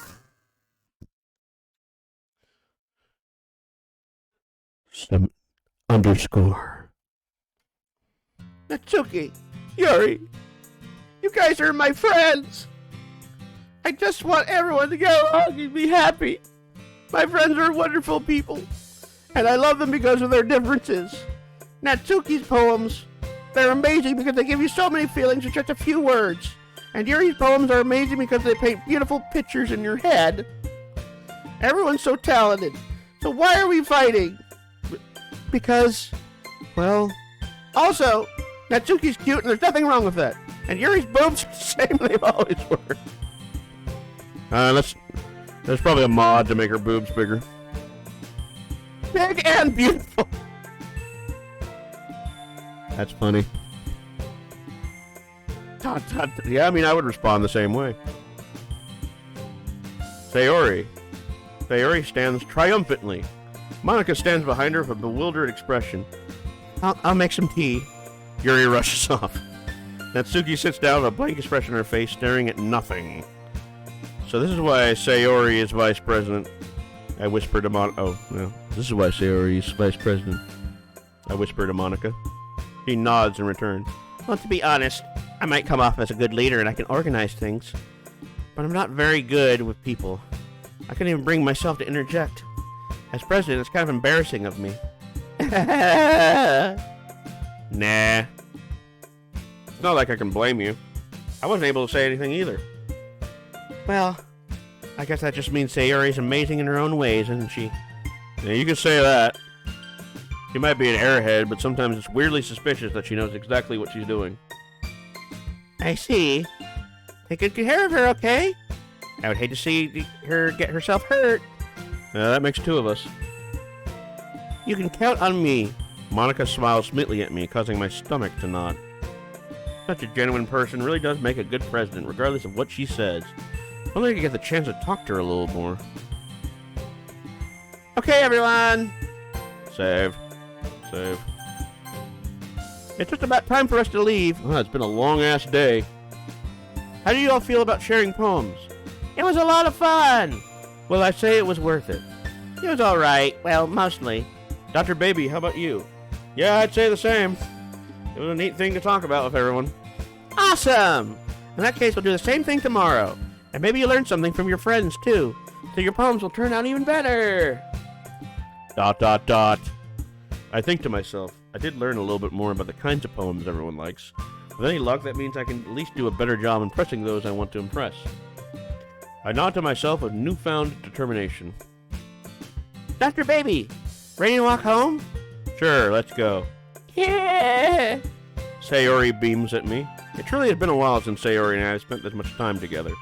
I can't really say I'm not enjoying it either. Sayori, about what happened earlier. What do you mean? You know, between Yuri and Natsuki. Does that kind of thing happen often? No. That's really the first time I've seen them fight like that. I promise they're both wonderful people. You don't hate them, do you? No, I don't hate them. I just wanted your opinion, that's all. I can see why they make good friends with you. You know, Dr. Baby, it's nice that I get to spend time with you in the club. But I think seeing you get along with everyone is what makes me the happiest. I think everyone really likes you too. That's... Yeah! Every day is going to be so much fun. Sigh.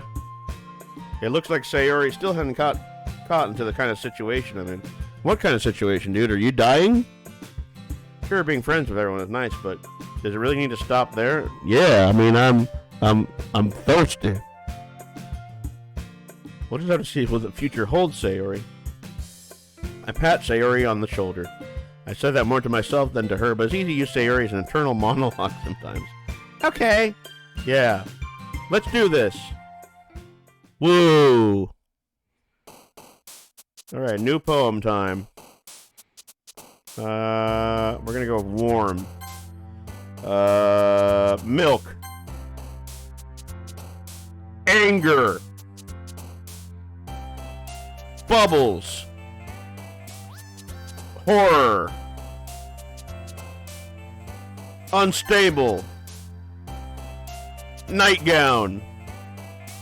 Fester. These are good words. I'm feeling this poem. Mouse. Electricity. Incongruent. Flea. Bouncy. Depression. Contamination. Dark. Melody. Bliss. Massacre. And finally, flower. See what happens. Another day passes and it's time for the club meeting already. I've got a little more comfortable here over the last couple days. Entering the club room, the usual scene greets me. Hi, Dr. Baby. Yo, Sayori. Yo, girl, what up? Looks like you're in a good mood today. I'm still not used to you being in the club, that's all. I see. This should kick things up. I hope. Hold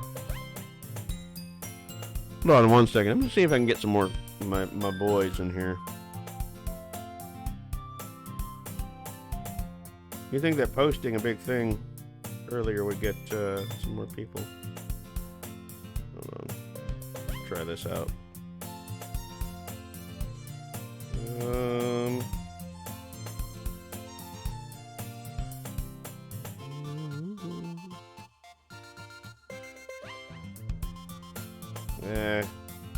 Does his own thing. Let me try, yeah, there we go. Okay. I made a Discord announcement, so... 1 second here, guys. I'm sorry.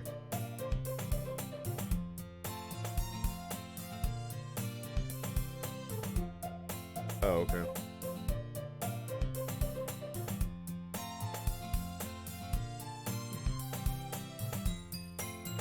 Alright. Okay. Sorry. I'm just making a few messages. That's a pretty simple thing for you to get you in a good mood.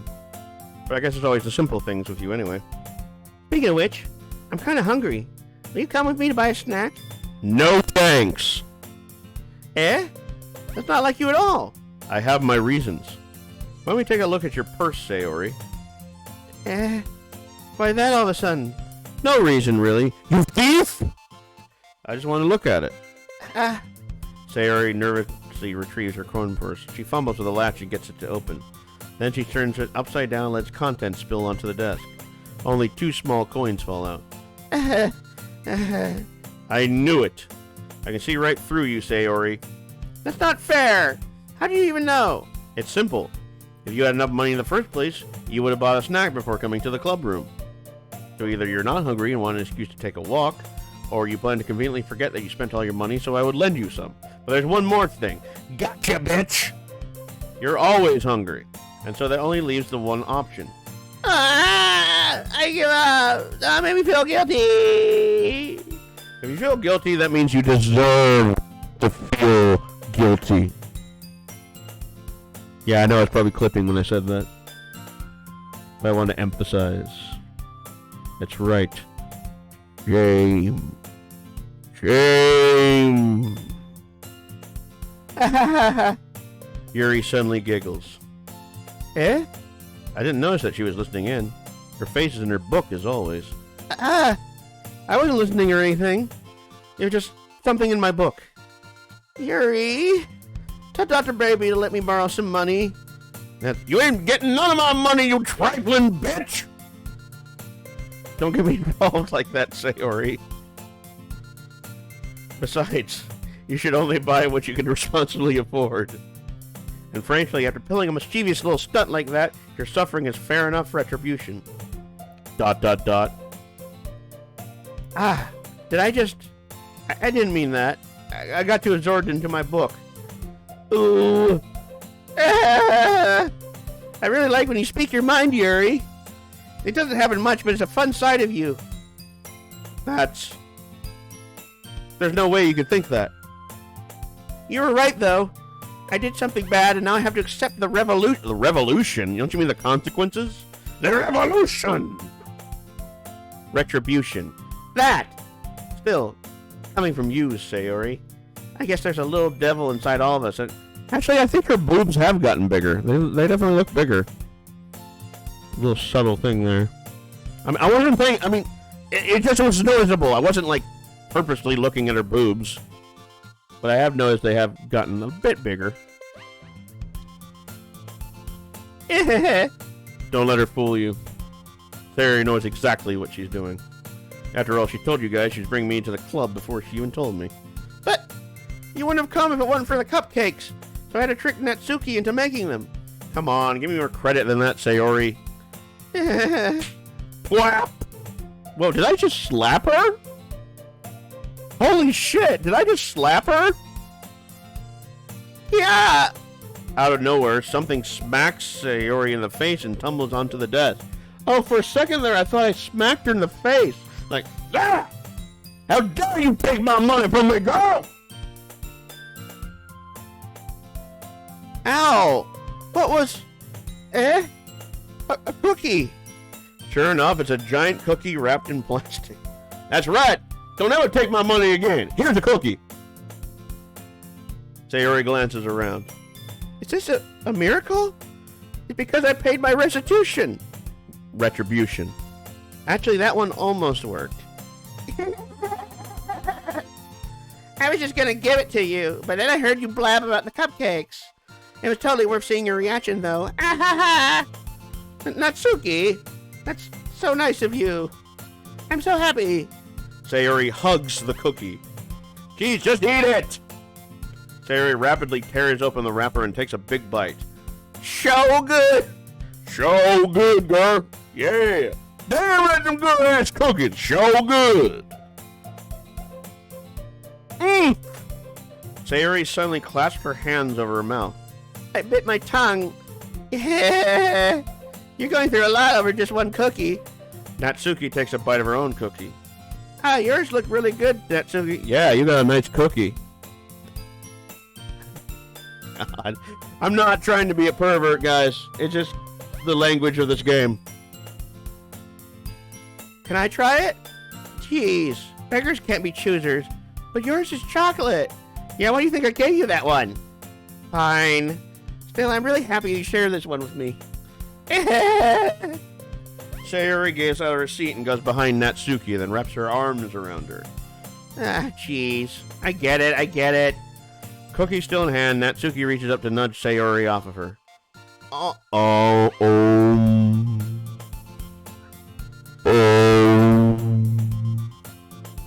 Sayori suddenly leaps down and takes a bite out of Natsuki's cookie. Ugh, that's so wrong. Hey! Did you seriously just do that? Oh. Mouth full, Sayori trots away to safety. Yuri and I laugh as well. Geez, you're such a kid sometimes. Monica, can you tell Sayori? Natsuki glances around. Monica isn't in the club room. That's weird. Where's Monica anyway? Good question. Haven't you heard anything about her being late today? Not me. Yeah, I haven't either. It's a bit unusual. I hope she's okay. Of course she's okay. She probably just had something to do today. She's pretty popular after all. You don't think she has a... I wouldn't be surprised. She's probably more desirable than all of us combined. That's true. Excuse me? Suddenly, the door swings open. Sorry, I'm super sorry. Ah, there you are. I didn't mean to be late. I hope you guys weren't worried or anything. Eh? Monica chose the club over her boyfriend after all. You're so strong-willed. Boyfriend? What on earth are you talking about? Monica quizzically glances at me. Oh, never mind that. What held you up anyway? Well, my last period today was study hall. To be honest, I just kind of lost track of time. That makes no sense, though. You would have heard the bell ring at least. I must not have heard it, since I was practicing piano. Piano? I wasn't aware you played music as well, Monica. I don't really. I kind of just started recently. I've always wanted to learn piano. I'm gonna save. That's so cool! You should play something for us, Monica. Monica looks at me. Maybe once I get a little bit better, I will. Yay! That sounds cool. I also look forward to it. Is that so? In that case, I won't let you down, Dr. Baby. Monica smiles sweetly. I didn't mean any pressure or anything like that. Fucking weirdo. Don't worry. I've been practicing a whole lot recently, and I'd really love the chance to share once I'm ready. I see. In that case, best of luck. Thanks. So I didn't miss anything, did I? No, not really. I chose to leave out Sayori's mischievous escapade. I'm sure Natsuki will end up complaining to her anyway. It looks like everyone has already settled down. Sayori somehow already finished her entire cookie. Yuri is back to her book, and Natsuki disappeared into the closet, where she was never found again. Man, it looks like no one wants to be bothered today. I slumped down to the nearest desk. How am I supposed to occupy myself with something literature related by myself like this? Guess I could always read some of the book Yuri gave me, but I'm feeling a little too tired to read. I could probably fall asleep right now. I close my eyes and end up listening in on one of Sayori's conversation.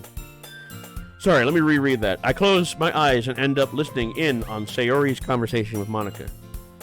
We're probably going to seem really lame compared to all the other clubs, though. Well, we can't give up. The festival is our chance to show everyone what literature is all about. The problem is that the idea of a literature club sounds too dense and intellectual, but it's not like that at all, you know? We just need a way of showing that to everyone. Something that speaks to their creative minds. That doesn't solve the problem, though. What do you mean? Even if we come up with the most fun thing ever, nobody will come in the first place if it's a literature event.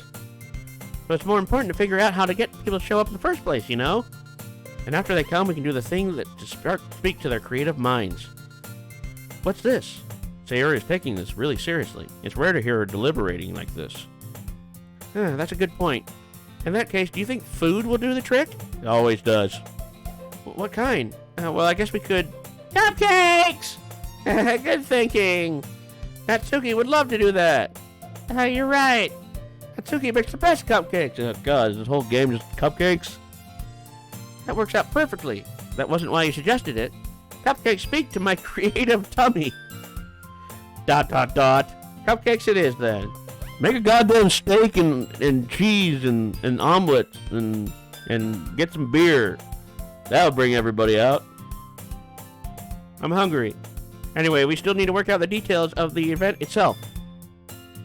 I find myself smiling. In the end, Sayori is still her usual self. Well, therein lies the unexpected reason I admire her. Unlike me, who has trouble finding any motivation at all, Sayori can put her mind to things and make them come to life. I suppose that's why I ended up letting her get on my case about things.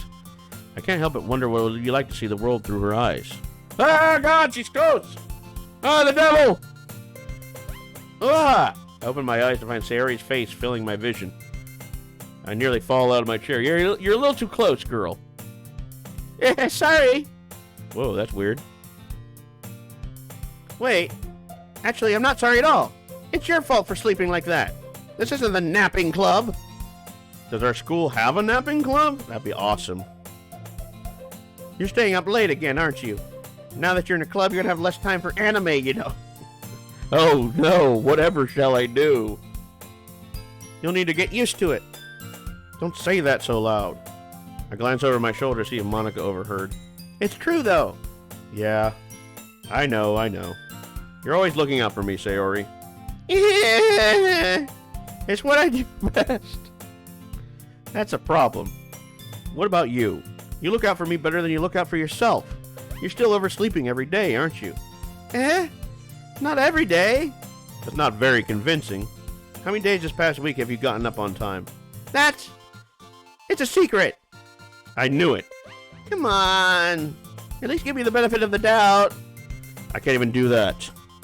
Look, Sayori, it's written all over you. Eh? Sayori glances around at herself. How's it written all over me? You were clearly in a rush this morning. Look, your hair is sticking out all around here. Look at that, look at that, look at that, look at that. I run my fingertips down the side of Sayori's hair, trying to straighten it out. See that? See that? That's me straightening it out right there. Yes. Let me straighten your hair. Yeah. Man, you really need a brush for this. My hair is just really hard to get right. I won't fall for that. There's more than just your hair. Look, your bow isn't straight either. And there's a toothpaste stain on your collar right there. I try to wipe off the stain with my finger. But nobody will ever notice that. Of course they would. Nobody's going to tell you about it because they don't want to embarrass you. Fortunately, I really don't care about that. Hey, you meanie. And you don't even keep your blazer buttoned up. The fashion police? I don't give a shit. Wear whatever you want. Seriously, Sayori. Why do you think you don't have a boyfriend yet? Jesus Christ, man. Get off her case. What did she ever do to you? Me, I mean. I'm talking to myself, of course. Eh? That's super mean. Sorry, but you'll thank me later. I start to button her blazer from the bottom. Am I her mother? Like, what the fuck is wrong with me? Once you see how much better it looks, you'll change your mind. Oh, I do not like this angle. This is weird. It's so funny. What is? Well, I was just thinking how weird it is to have a friend who does these kind of things. Eh? Don't say that. You'll make me feel weird about it, stupid. It's okay, though. I'm happy we're like this. Aren't you? I guess. Hey, be careful. The button might come off. Why is this one so hard to close? Please don't be a porn game. Please don't be. Like, come on. I struggle to fully close the button near her chest. Does the thing even fit you properly? Yeah, it did when I bought it. If you were buttoned it, you would have noticed sooner that it doesn't fit you anymore. What are you smiling about? It means my boobs got bigger. Game is obsessed with boob size. Don't say that out loud. Yeah. Anyway, you look much better now, so... Does it feel strange to see Sayori's blazer buttoned up like that? It's so stuffy. It's not worth it at all. Sayori hastily unbuttons her blazer once more. Phew. That's so much better. Sayori puts her arms out and twirls around. If I keep it unbuttoned, then I won't get a boyfriend, right? What kind of logic is that? And why are you saying that like it's a good thing? Because if I had a boyfriend, then you wouldn't even let you do things like this. And you take care of me better than anyone else would anyway. So that's why I'm keeping it unbuttoned. Stop saying all these embarrassing things. Huh? I didn't say anything embarrassing. Jeez. Well, anyway, just focus on trying to wake up a little earlier. Only if you focus on going to bed earlier. Fine, fine. It's a deal. Yeah. I guess we really are better at taking care of each other than we are taking care of ourselves. Yeah, I guess so. Huh? So maybe you should come wake me up in the morning. You're doing it again, Sayori. But I was joking that time. Man, it's impossible to tell with you sometimes. Okay, everyone. Eh? Monica suddenly calls out. Why don't we share the poems we wrote now? Another fucking poem. Yay! Dr. Baby, I can't wait to read yours. Yeah, same. I fail to sound enthusiastic, but Sayori still trots away to retrieve her poem. Oh my god, this again. Alright. Can I? Oh, I can skip. Let me see if I can skip this. Oh. I can't skip this. Never mind. I thought I could skip it. I don't know. Let's go with Yuri. Let's see what you've written for today. Well done, Dr. Baby. Your skills are already improving. Really? Thanks, Yuri. Coming from you, that means a lot. Eh? It's nothing. I'm just happy to help inspire fellow writers. I know you're new to this, so don't worry if it seems like you can't get your poem to feel perfect. You don't need to be afraid to be a little more daring. Metaphors can go a long way.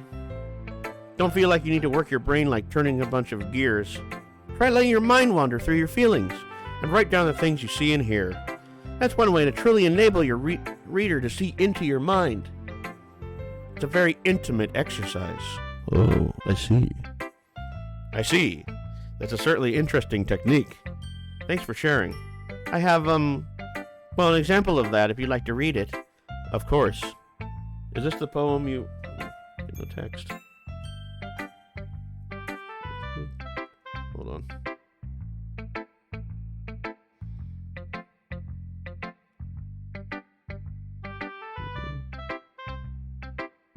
Hold on a second, guys. Join.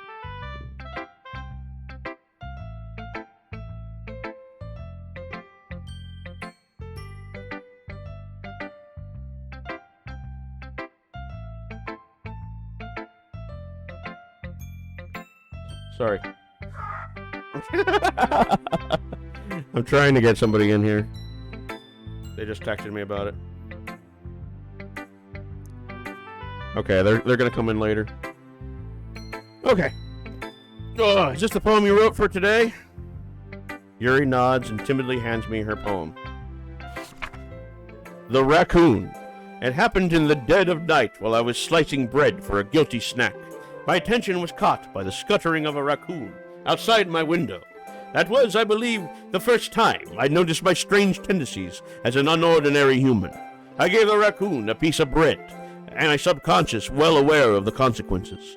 Well aware that a raccoon that is fed will always come back for more. The enticing beauty of my cutting knife was the symptom. The bread, my hungry curiosity. The raccoon, an urge. The moon increments its phase and reflects that much more light of my cutting knife. The very same light that glistens in the eyes of my raccoon friend. I slice the bread, fresh and soft. The raccoon becomes excited, or perhaps I'm merely projecting my emotions onto the newly satisfied animal. The raccoon is taken to following me. You could say that we've gotten quite used to each other. The raccoon becomes hungry more and more frequently, so my bread is always handy. Every time I brandish my cutting knife, the raccoon shows excitement. A rush of blood, classic Pavlovian conditioning. I slice the bread, and I feed myself again. I like these poems, actually. That was actually a pretty good one. I was a little more daring with this one than yesterday's. Yeah, I know, this is blood and raccoons. I can see that. It's a lot more metaphorical. I don't know if it's my fault, but I can't begin to imagine what this poem is about. That's right. It's a bit closer to my preferred writing style, using the poem as a canvas to express vivid imagery and conveying emotions through them.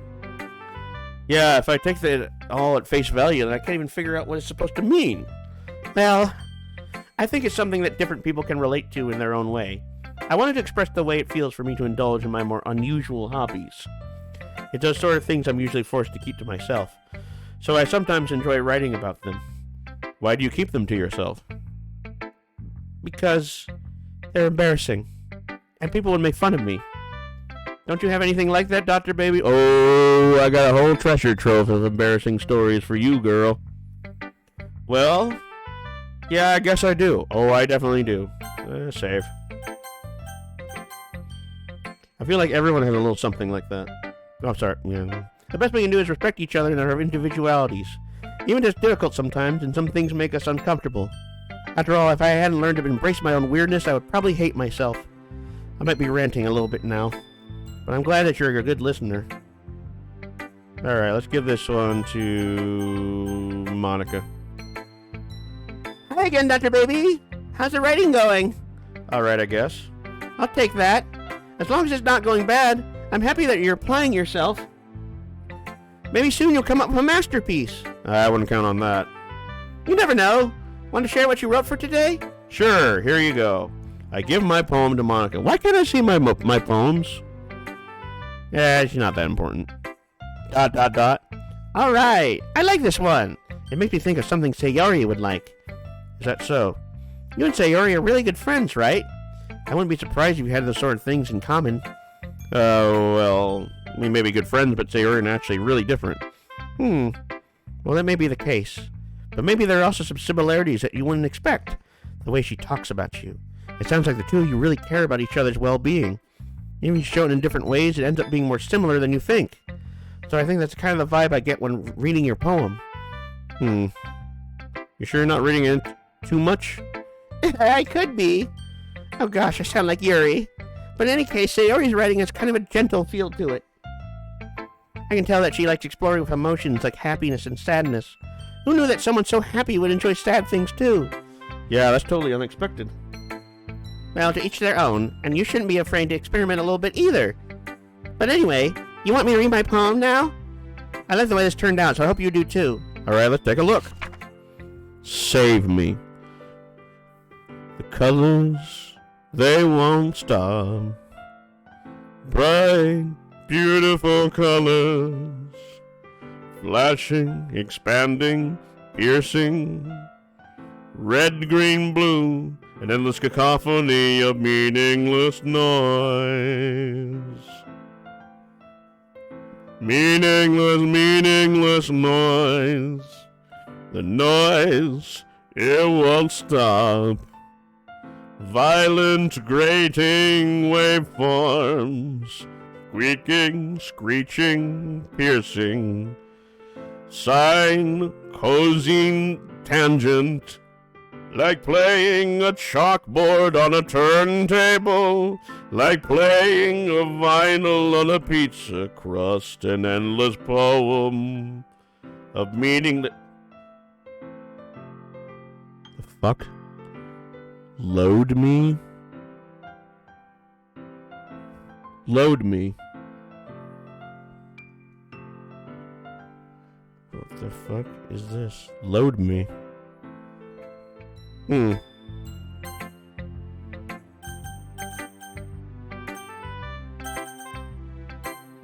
Load me. That's weird. That's pretty weird, not gonna lie. Load me.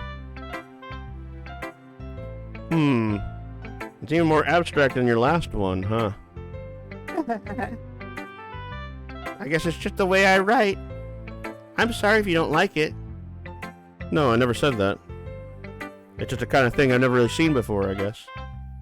I kind of like playing with my space on the paper. Choosing where and how to space your words can totally change. Yeah, what the hell does load me mean, though? You want to explain that? Can totally change the mood of the poem. It's almost like magic. The way I wrote those lines really short makes you feel like they're trying to speak out over the noise. I see. Yeah, what is... Explain load me! It's still hard for me to tell what it's about, though. Sometimes asking what a poem about isn't the right question. A poem can be as abstract as a physical expression of a feeling. Explain yourself, load me! Seriously, what does that mean? Or a conversation with the reader. So putting it that way, not every poem is about something. Anyway, here's Monica's writing tip of the day. Sometimes you find yourself facing a difficult decision. When that happens, don't forget to save your game. Oh boy. You never know when you might change your mind. Let's just go ahead and just do that then. Or when something unexpected may happen. That's probably what it means. Wait, is this tip even about writing? What am I even talking about? That's my advice for today. Thanks for listening. Game's getting weirder, y'all. I think I just found a new catchphrase. Load me!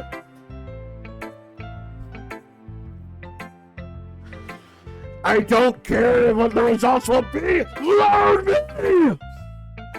Anyway. I'm going to show my poem to Sayori. Oh my goodness. This is so good, Dr. Baby. Eh? I love it. Especially after yesterday's poem. You're too honest sometimes, Sayori. No, but really. I want to put this on my wall. Can I? Sayori. You must be seriously overreacting. I'm not a good writer at all. I'm not a good writer at all. I honestly have no idea what I'm doing. Well, maybe that's why. Because I have no idea what I like either. Can even say it in a deep jazzy voice. Love me. I want you to love me.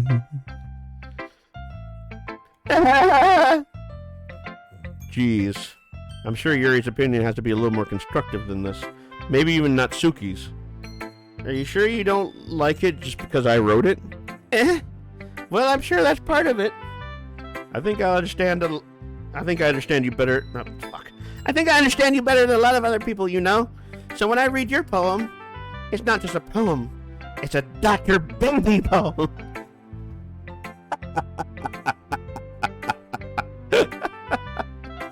That makes it feel extra special. Like I can feel your feelings in it. Sayori hugs the sheet against her chest. You're a weird girl. You're so weird. Oh, well, there you go. Took the words right out of my mouth, man. It's strange whenever the game, like, predicts what I'm going to say. Well, I'm not very good at figuring out if poems are good or bad, but that's why I just go by my heart. If it makes me feel things, it must be a good poem. I'm not sure that's exactly how it works. Then again, I guess conveying feelings is a pretty important part of this whole thing. Yeah, maybe. Honestly, I don't even know what kind of writing you like in the first place. Yeah, me neither. Why don't you at least try giving it some thought? Oh, you want to write something for me? That's so sweet. Yeah, right. But you're always thinking about other people. You need to think about yourself once in a while. If you don't, you might end up getting hurt at some point. Jesus Christ, man! Like, what is your fucking deal? Why are we so mean towards this girl? She's just like this nice, sweet little girl, and I'm just like, you're a fucking buffoon, idiot, imbecile, piece of shit, Sayori. You might end up getting hurt. Like, goddamn, dude. Well, I don't really know what you mean, but I'll try to keep it in mind. Well, whatever. Anyway, let's see. I guess I like happy poems. But sometimes I like sad poems, too. Sometimes a little bit of both. There's a word for that, right? What's the word I'm looking for? Bittersweet. Yeah. I like things that are happy and things that are sad. Happy and sad? I can't see you liking something sad, Sayori. Well, I like happy the most. But sometimes when you have a little rain cloud in your head, a sad poem can help give the rain cloud a little hug and make a nice happy rainbow. Oh my god, shut the fuck up. Just shut the fuck up. It's Sayori, that's unexpectedly poetic. It is? Maybe I'm getting better at expressing my feelings after all. Thanks, Dr. Baby. I should go write that down then. You can read my poem now, okay? I pop up the scalp I pop off my scalp like the lid of a cookie jar. Holy shit, this is dark. I do that shit all the time, though. It's a secret place where I keep all my dreams. Little balls of sunshine all rubbing together like a bundle of kittens. I reach inside with my thumb and forefinger and pluck one out. It's warm and tingly. But there's no time to waste. I put it in a bottle to keep it safe. Are these Bjork lyrics? And I put the bottle on the shelf with all the other bottles. Happy thoughts, happy thoughts. Alright, I'll stop that. Happy thoughts in bottles on a row. My collection makes... Okay, I'm sorry. I'm stopping it now. My collection makes me lots of friends. Each bottle a starlight to make amends. Sometimes my friend feels a certain way. Down comes a bottle to save the day. Well, now this sounds Irish. For parts and other things. Yeah, that's exactly what I was thinking of. Night after night, more dreams. Friend after friend, more bottles. Deeper and deeper my fingers go, like exploring a dark... These are Bjork lyrics. There's gotta be Bjork lyrics. Discovering the secret hiding in the nooks and crannies. Digging and digging, scraping and scraping. I blow dust off my bottle cap. Yeah, totally. This is totally Bjork. It doesn't feel like time elapsed. My empty shelf could use some more. My friends look through my locked front door. Finally all done. I open up and come my friends. And they come in such a hurry. Do they want my bottles that much? I frantically put them from the shelf one after the other, holding them out to each and every friend, each and every bottle. But every time I let one go, it shatters against the tile between my feet. Happy thoughts, happy thoughts, happy thoughts in shards all over the floor. This really is Bjork. They were supposed to be for my friends who aren't smiling. They're all shouting, pleading, something, but all I hear is echo, echo, echo, echo, echo inside my head. You listen to a lot of Bjork, Sayori? You a big Vespertine fan? Holy crap. Sayori, did you really write this? You plagiarized this. I know you did. Of course I did. Didn't I tell you yesterday I was going to write the best poem ever? Yeah, but, I mean, I didn't expect something like this coming from you. Monica taught me a whole lot, and I've been really touching my feelings recently. I see that. It's almost kind of creepy. Creepy? Well, not exactly. Maybe because I'm so used to you being cheerful. Well, never mind. I'm thinking too hard about it. The point is, it came out good, so you should be proud of it. Oh, thanks. I feel like I was meant to express myself this way. You helped me understand my own feelings a little bit better. Writing is like magic. You're getting pretty passionate about this, huh? I hope you keep it up. Yeah! Writing's the best. I'm gonna keep writing until I die. Don't get ahead of yourself. They always had a habit of getting obsessed with something before dropping it no more than a week later. I mean, I'm like that too. I wonder if this is one of those times. But seeing the passion in her eyes makes it hard for me to be pessimistic. Finally, Natsuki. That bitch. Well, it's not terrible, but it's pretty disappointing after your last one. Then again, if this one was as good as your last one, I would be completely pissed. Well, I guess I want to try something a little different this time. Fair enough, you're still new to this, so I won't expect you to find your style right away. Come to think of it, this kind of reminds me of Sayori's poem from yesterday. Huh, you think so? Yeah, well, I guess you've been friends with her for so long, you might be on the same wavelength. But you never really struck me as her type. Sayori is a type all of a sudden? Well, I don't know, but honestly, how could someone fluffy spend so much time with someone like you? It's like she's dragging around a dead weight. Wow, you fucking cunt. That was a little unnecessary. Yeah, you don't say. But think of it this way. If it weren't for me, she'd probably just fly away like letting go of a balloon. God damn. Wow. You could say we take care of each other in our own way. Whatever it is, I don't get it. Oh yeah, I guess I'm supposed to show you my poem. Here. Amy likes spiders. You know what I heard about Amy? Amy likes spiders. Higgly Wiggly Harry and the spiders. That's why I'm not friends with her. Amy has a cute singing voice. I heard her singing my favorite love song. Every time she sings the chorus, my heart would pound to the rhythm of the word. But she likes spiders. That's why I'm not friends with her. One time I hurt my leg really bad, and they helped me. I tried not to let her touch me. She likes spiders, so her hands are probably gross. That's why I'm not friends with her. And it has a lot of friends. I always see her talking to people. She's probably talking about spiders. All right. It doesn't matter if you had other hobbies. It doesn't matter if you keep it private. Gross, she's gross. The world is better off without spider lovers, and I'm going to tell everyone. I don't know why I wanted to sing that like the guy from the Cramps, but whatever. Not bad, right? It's quite a bit longer than yesterday's. Yesterday's was way too short. I was just warming up. I hope you didn't think that was the best I could do. No, of course not. Anyway, the message is pretty straightforward in this poem. I doubt I have to explain it. Sometimes you explain complicated issues with much simpler analogies. And it helps people realize how stupid they're being. Like anyone would agree with the subject of this poem is an ignorant jerk. Do you know people like that? Of course, it's about how everyone thinks That doesn't matter, it can be about anything. I'd rather it to be easy to relate to. That you don't like spiders? I like spiders. Everyone has some kind of weird hobby or a guilty pleasure. Something that you're afraid of people find out, they make fun of you or think less of you. But that just makes people stupid. Yeah, what about load me? Who cares what someone likes as long as they're not hurting anyone and makes them happy? I think people really need to learn to respect others for liking weird things. Huh, that's funny. Yuri wrote about something similar today. Huh? Did you say Yuri? Yeah. She said her poem about an unusual hobby of hers. I didn't really get it, but she said something similar to you. That people shouldn't make each other feel insecure about those things. Really? Well, I mean, Yuri's pretty weird, so I wouldn't doubt that she had some weird hobbies. Not that there's anything wrong with that. Ooh. It's not like I would judge her or anything. Natsuki has trouble finding words. I guess I should try not to be so mean to her. She feels insecure about her weird behaviors and stuff. I mean, I always hate people who make me feel insecure. And Yuri made me feel insecure yesterday. The way you put it, it sounds like she's learned her lesson. Well, I would say so. Even if her writing style is really different, I'm sure she'll appreciate the message in your poem. It's what I do best, after all. I don't like writing unless there's a good message to take away from it. Like conveying emotions is important, but I want to make people think, not just feel. Remember that. I'm gonna write a good one for tomorrow, so look forward to it. Okay, everyone! We're all done reading each other's poems, right? I have something extra planned today, so if everyone could come, sit at the front of the room.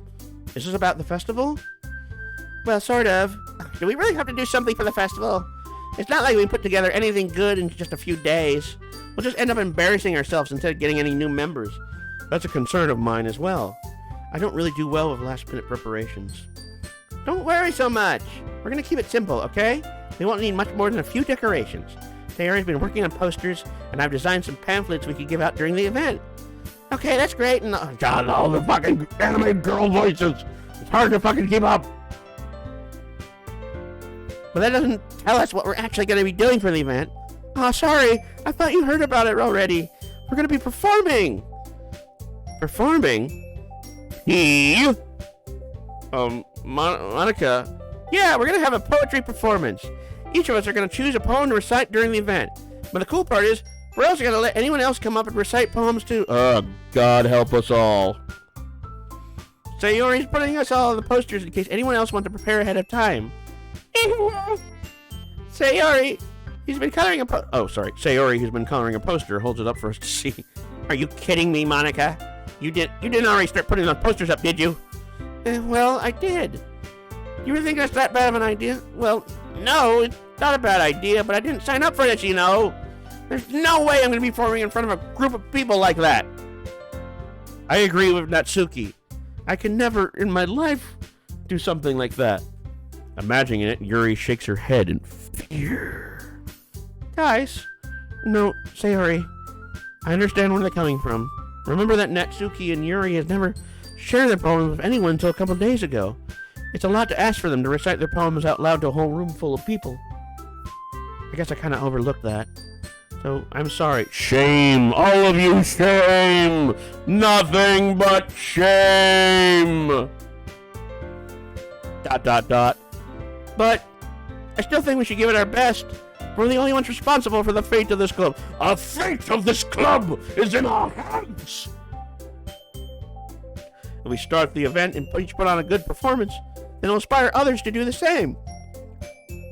And the more people who perform, the better we'll be able to show everyone what literature is all about. Yeah!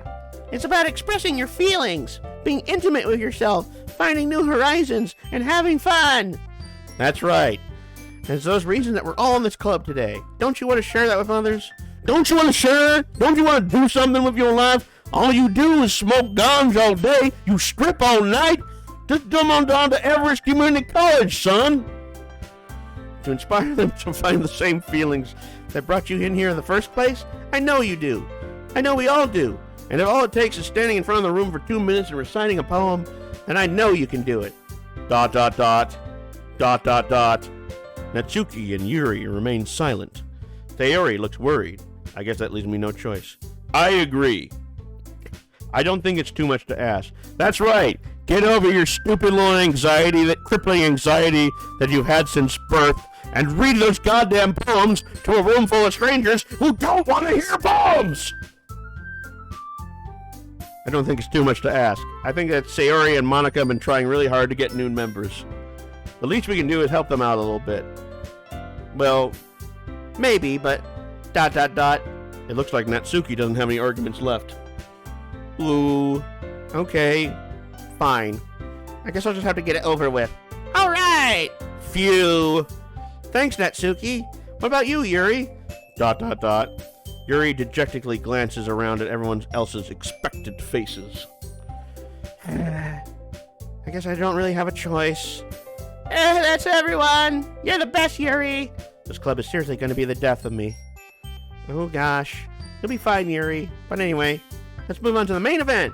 I want each of you to choose a poem of yours. We're going to practice reciting them in front of each other. No way! Monica, this is too sudden. Well, if you can't recite your poem in front of the club, how do you expect to do it in front of strangers? Oh no. Don't worry. I'll start off to help everyone feel a little more comfortable. Can I go next? Of course. Now let's see. Monica flips through her notebook the specific poem she has in mind for herself. She then stands behind the podium. The title of the poem is The Way They Fly. Monica begins reciting her poem. Her clear, confident voice fills the room. More than that, her inflection is pristine. She knows exactly how to apply emotion behind each line she recites, bringing the words to life. Is this something she's done before, or is she simply a natural? You know, Monica. I glance around me. Everyone has their eyes on Monica. Sayori looks amazed. Yuri has an intense expression on her face that I don't understand. Finally, Monica finishes the recitation. I can't say that word. What is wrong with me? Recitation. The four of us applaud. The recitement, how about that? Monica takes a breath and smiles. That was so good, Monica. Thank you very much. I was just hoping to set up a good example. Are you ready to go next, Sayori? I'll go next. Yuri's fired up all of a sudden. Yuri clutches a sheet of paper behind her hands and stands up. Keeping her head down, she walks quickly over to the podium. This poem is called... Yuri anxiously glances on each of us. You can do it, Yuri! It's called After Image of God's Eye. Yuri's voice shakes as she starts reading the poem. Just a moment ago, she practically refused to do this. Why is she suddenly putting in so much effort? As Yuri gets past the first couple of lines, her voice changes. It's almost like what happens when Yuri gets absorbed into her books. Her quivering words transform into the sharp syllables of a fierce and confident woman. The poem is full of twists and turns and structure that she enunciates with perfect timing. This must be a rare glimpse into the whirling fire Yuri keeps concealed inside her head. Suddenly, she's finished. Everyone is stunned. Yuri snaps back into reality and glances around her as if she bewildered even herself. It's up to me to save the situation. I'm the first to start applauding. Everyone joins me afterward, and we give Yuri the recognition she deserves. It's not that we didn't want to applaud for her, but we were caught so off guard that we must have forgotten.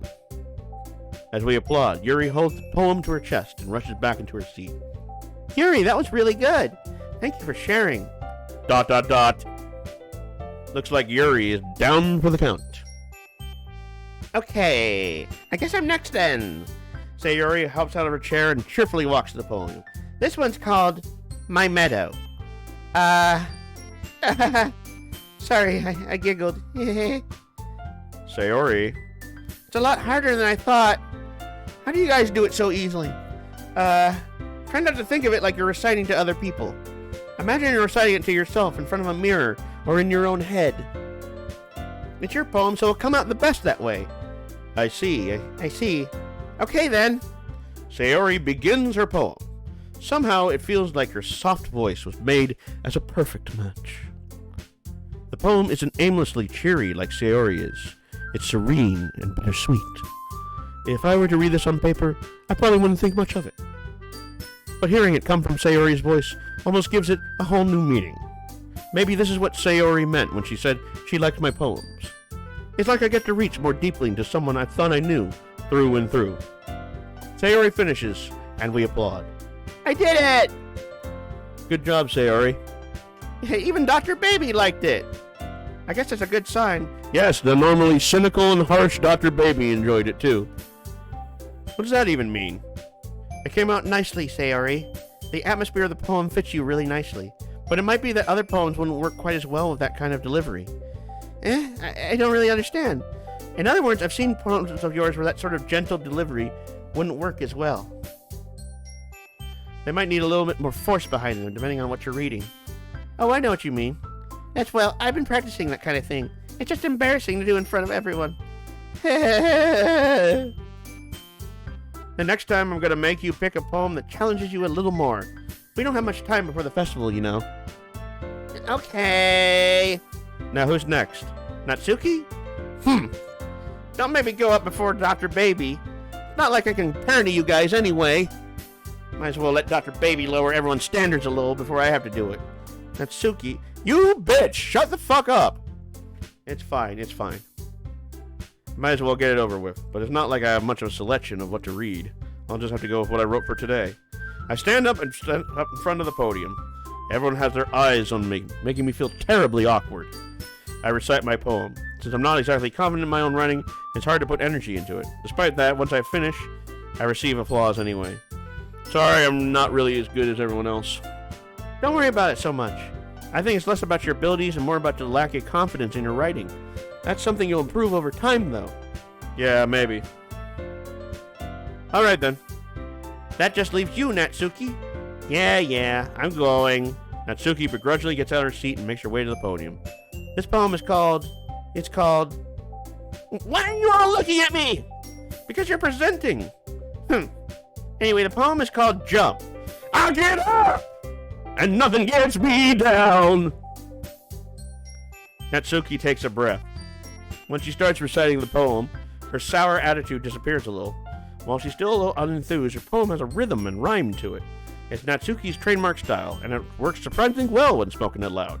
The words feel like they bounce up and down, as if giving life to the poem. Natsuki finishes, and everyone applauds. 1 second, everybody.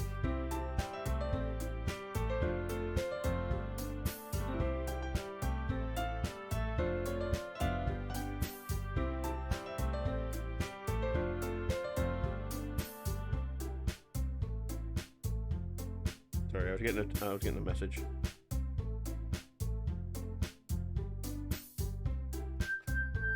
Okay. She hops back to her seat. That wasn't so bad, was it? Easy for you to say. You better not make me do that again. Well... Do you at least feel prepared enough to recite a poem in front of other people? I mean, doing it in front of other people will be way easier. I can put out whatever face I want for other people. But when it's just my friends, it's just embarrassing. That's a surprise, Natsuki. I think it would be the other way around for me. Well, that's just how it is, so... Well, I guess in that case... You won't have much to worry about for the festival. That said, I want to thank everyone for coming through. It might be hard, but I hope that you all have an idea what it's like now. Make sure you pick a poem and get enough practice before the festival, okay? I'll be making my pamphlets, so let me know ahead of time what you'll be reciting. Sheesh. I should probably find some other poem to recite instead. That's fine, too. It doesn't have to be your own. I'm already pleasantly surprised that you're putting in all this effort for the club.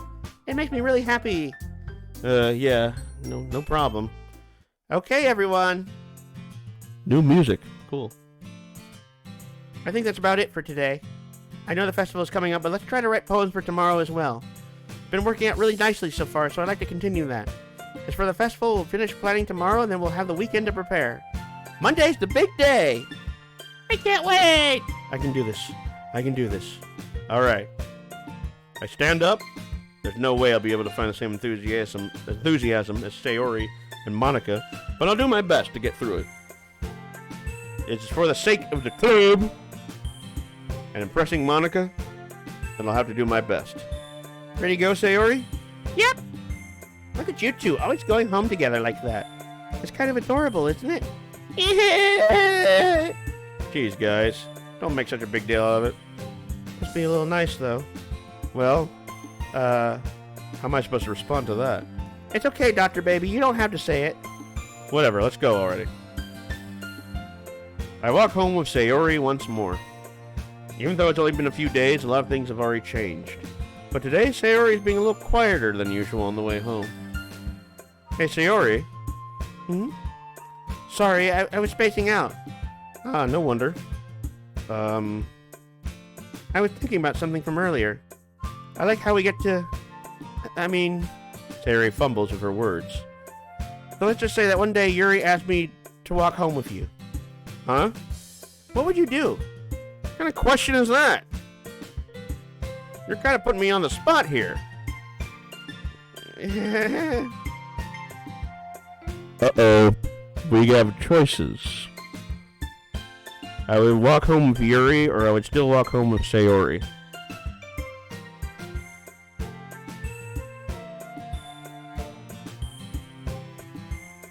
Make your selection now.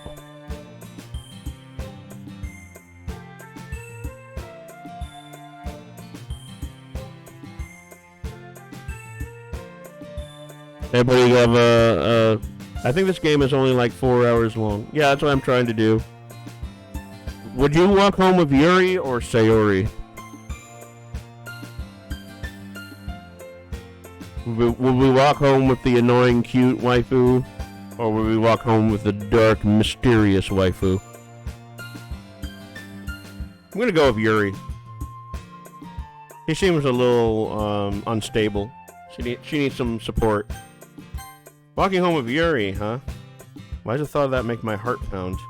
I mean, given how hard it is for her to socialize, I would feel awful turning her down, so... Isn't she so beautiful and smart? That has nothing to do with what I just said. Yeah, good call. Yeah, she needs somebody. You admitted it. Jeez. There's not even any point in speculating something that's never going to happen. It'd be like me getting with Carmen Electra. Well, maybe. But I just like to think about it. It's not long before you need me anymore. Whoa, that got dark. I smell a murder-suicide. Maybe. We'll see. Need you? Hey, Ori. I can't figure out how you're seeing things in your head right now. Sorry. Everyone is different. Nobody in the club is a replacement for you. Hmm? If you say so. The conversation trails off and I'm left feeling awkward. Now load me!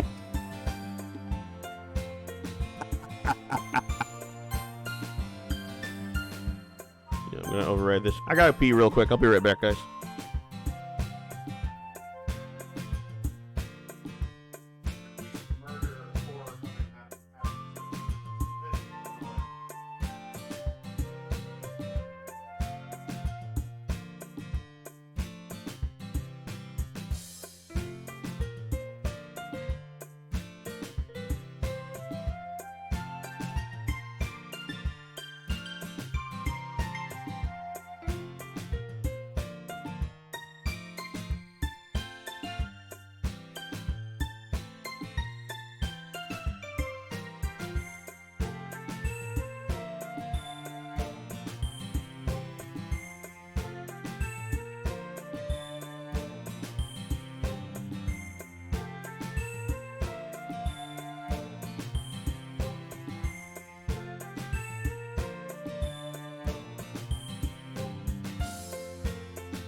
The armored stalker.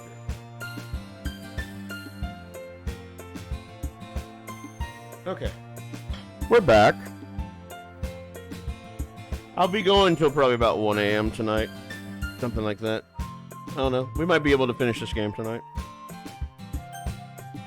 I'm trying to beat it in one flawless run. But it was kind of her fault for trapping me with such a weird question. I can't just lie to her. But if there's something that makes her happy, I would hate to take that away from her. That's why I said there's no point in speculating. Then again, the festival is only a few days away. Who knows what will happen in that time. Another fucking poem. Alright. Despise. Games. Disoriented. Horror.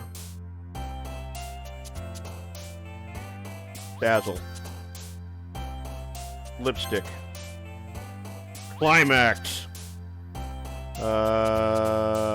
Aura. Bunny. Tenacious. Wrath. Swimsuit. Fester. Rain cloud. Fluffy. Melancholy. Depression. Hawaii. Graveyard. Cute. Hell of a poem. Aw, man. I'm the last one here again. Don't worry, I just walked in too. Were you practicing piano again? Yeah. Return. You must have a lot of determination. Starting this club and now picking up piano? Well, maybe not determination, but I guess passion. Remember, the club wouldn't be here if it wasn't for all of you. And I'm super happy that you're all willing to help out for the festival, too. I can't wait for the festival. It's gonna be great. Eh? Weren't you complaining about it just yesterday, Natsuki? Well, yeah. I'm not talking about our part of the festival. But it's a whole day of school where we get to play and eat all kinds of delicious food. You sound a bit like Sayori all of a sudden. Monica, do they usually have fried squid? Ugh. Have fried squid for great justice. Squid? That's a pretty specific thing to look forward to. Oh, come on. Are you saying you don't like squid? You, of all people? You, of all people, do not like squid? I didn't say I didn't like it. Besides, what do you mean by you, of all people? What do you mean, you people, huh? What are you trying to say, Tony? Because it's right in your name. Monica. Oh, what the fuck does that have? What? Eh? That's not how you say my name at all. Also, that joke made no sense in translation. Yeah, I feel like that's a joke that might... the Japanese might have a better time with that one than Americans. Never mind. Yeah, I didn't understand that point. Let's just focus on our own event for now, huh? Fine, fine. Your reactions aren't as fun as Yuri's or Sayori's anyway. Excuse me. Where is Sayori anyway? Oh, there you are. Sayori is sitting at a desk in the corner of the room, looking down at nothing. I walk over to her. Hey, Sayori. I wave my hand in front of her face. Eh? You're spacing out again. Sorry. Don't mind me. You can go talk to everyone else. Huh. Is everything alright? Of course. Why wouldn't it be? It just feels like you're a little off. Sorry for assuming things. Hold on.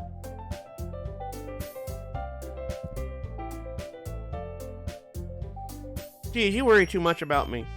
I'm fine, see? Sayori shows me a big smile. Don't let me distract you from having fun with everyone. Well, alright. If you say so. I worriedly glance at Sayori before turning back towards everyone else. A little uneasy there. But the conversation was already dispersed, with everyone back to their usual activities. Maybe I should ask Monica if she's noticed anything about Sayori recently. Since they've been preparing for the festival, they must be spending a lot of time together. I timidly approach Monica, who is shuffling through some papers at her desk. Dr. Baby, what's up? Hey, this might sound a little strange, but have you noticed anything up with Sayori recently? Anything up with her? In what way do you mean? Maybe I'm reading into it a little too much, but she seems a little downcast today. Oh, you think so? I can't say I've noticed anything about her. Monica peers across the room at Sayori, who's idly dragging a rubber eraser up and down at her desk. Okay. Maybe there is something on her mind, but I'm surprised I'm not the one asking you, Dr. Baby. You certainly know her a lot better than I do. Yeah, but she's never really like this. She's always talked to me about things that bothered her. But this time when I asked her, she was really dismissive. Sorry, I know it's not your problem. I just want to ask if you knew anything, so I'll drop it now. No. It's important to me, too. I mean, I'm also friends with her. And I also care about the well-being of my club members, you know? Maybe I'll try talking to her myself. Are you sure about that? She seemed like she wanted to be left alone. Are you sure? Maybe she just had a hard time bringing it up with a person of interest. Person of interest? What do you mean by that? I'm saying that maybe the thing on the mind is you, Dr. Baby. Oh. Me? How on earth would you come to that conclusion? Well, I probably shouldn't say too much, but Tara talks about you more than anything else, you know. Eh? She's been so much happier ever since you joined the club. It's like an extra light was turned on inside of her. What? No way. Sayori is always like that. She's always been full of sunshine. It's not any different now than it always has been. Yeah, you're so funny, Dr. Baby. Have you thought that maybe you've always seen her as so cheerful? Because that's just how she is when she's around you? Ooh. ... I said too much. I'm sorry. What do I know anyway? I didn't mean to jump to conclusions. So you should just forget about what I said. I'll try to talk to her, so try not to think about it for now. Ah. Alright. Monica smiles meaningfully. I know she said to forget about it, but I already know that I won't be able to get her words out of my head. Monica stands up from her desk and walks across the room to where Sayori is sitting. I watch her kneel down next to Sayori and gently talk to her, but she's keeping her voice so quiet that I can't hear her from here. I sigh and sit myself down. I know Sayori told me not to worry about her and to have fun with everyone else, but that's impossible to do when she's behaving like this. Exactly how much do I care about her that I'm letting this weigh me down so much? Well, we're getting heavy, y'all. Suddenly the game got real heavy. Now it feels like I'm the one behaving out of the ordinary. But there's nothing I can do besides wait for Monica. Hey, you. Yeah? I look up to see Natsuki next to me. Are you just gonna sit there and keep staring at nothing? There isn't that much time, so... sorry. I didn't mean to make you worry or anything. It's not like I'm worried. I was just... Natsuki glances down at her side. She's holding a volume of manga in her hand. That's right. Something just came up for a minute, but can we get started now? I won't make you wait any longer. Jeez. Now you're making me feel like a jerk. If something bothering you, you can just tell me to leave you alone and I will. I mean, assuming you didn't feel like talking about it or anything. He practically mumbles that last part. Nah, I'm probably making it seem like a bigger deal than it is. I've just been thinking about Sayori, that's all. Sayori? Thinking about her? Yeah, she seems pretty down today. But she didn't want to admit it to me, so I can't help but wonder if something happened to her. Oh. Natsuki exhales. Well, first of all, you should really work on your phrasing. But anyway, you're her best friend, right? Yeah, I guess so. Yeah. Then in that case, I think you should trust her a little more. If she needed you, then she would be the first person she would go to, right? Well, I guess that's true. I mean, some people just have those days. It's just one of those days. You can't always avoid it. If anything, she probably doesn't want you to worry about her because it's not important. Yeah, that's kind of what she said to me. Maybe it's not right for me to go against her wishes. Exactly. If she needs you to worry about her, then she'll be a lot more obvious. Yeah, I should have thought about that way from the start. Natsuki fiddles with a book she's holding in her hand. She really means a lot to you, doesn't she? Don't get the wrong idea or anything. We've just been friends for a long time. It's normal to be worried about your friends. I mean, you were worried about me, so... I was not! Geez, if you're fine, let's just hurry and get it started already. Yeah.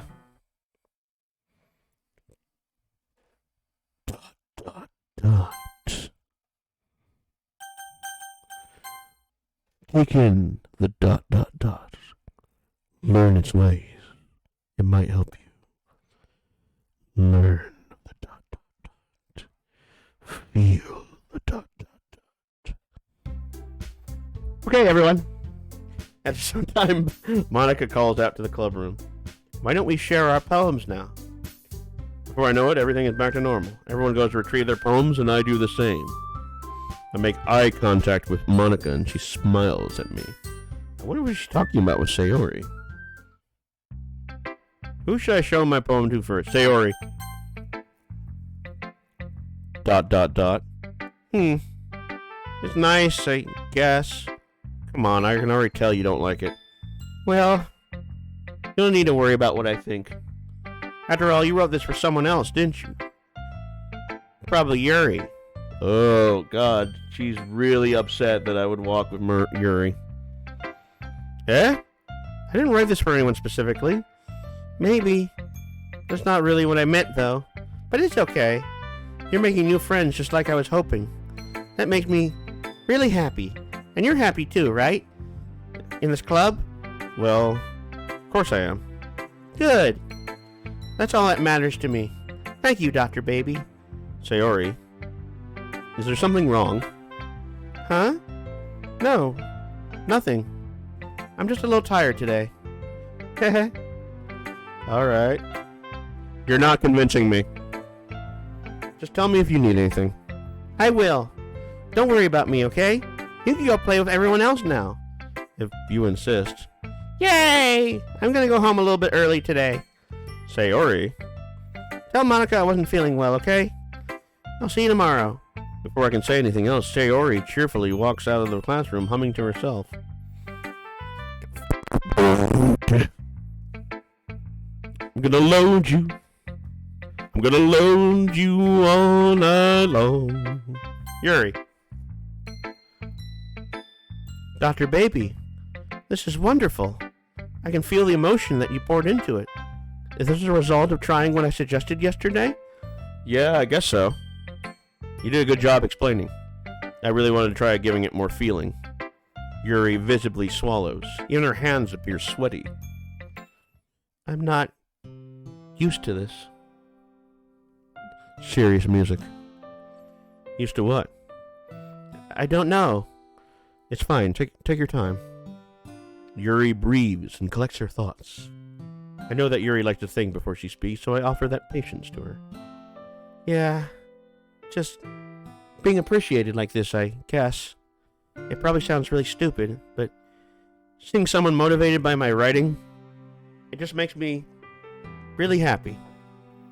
Are you saying you never shared your writing before? Yuri nods. Really, I don't believe it. I really only write for myself. And besides, people would just laugh at me. Do you really think that? Again, Yuri nods. Huh. Even your close friends? ... For some reason, Yuri doesn't respond. Yuri? Yuri smiles sadly. Dr. Baby, during lunchtime, I eat by myself. Let's save.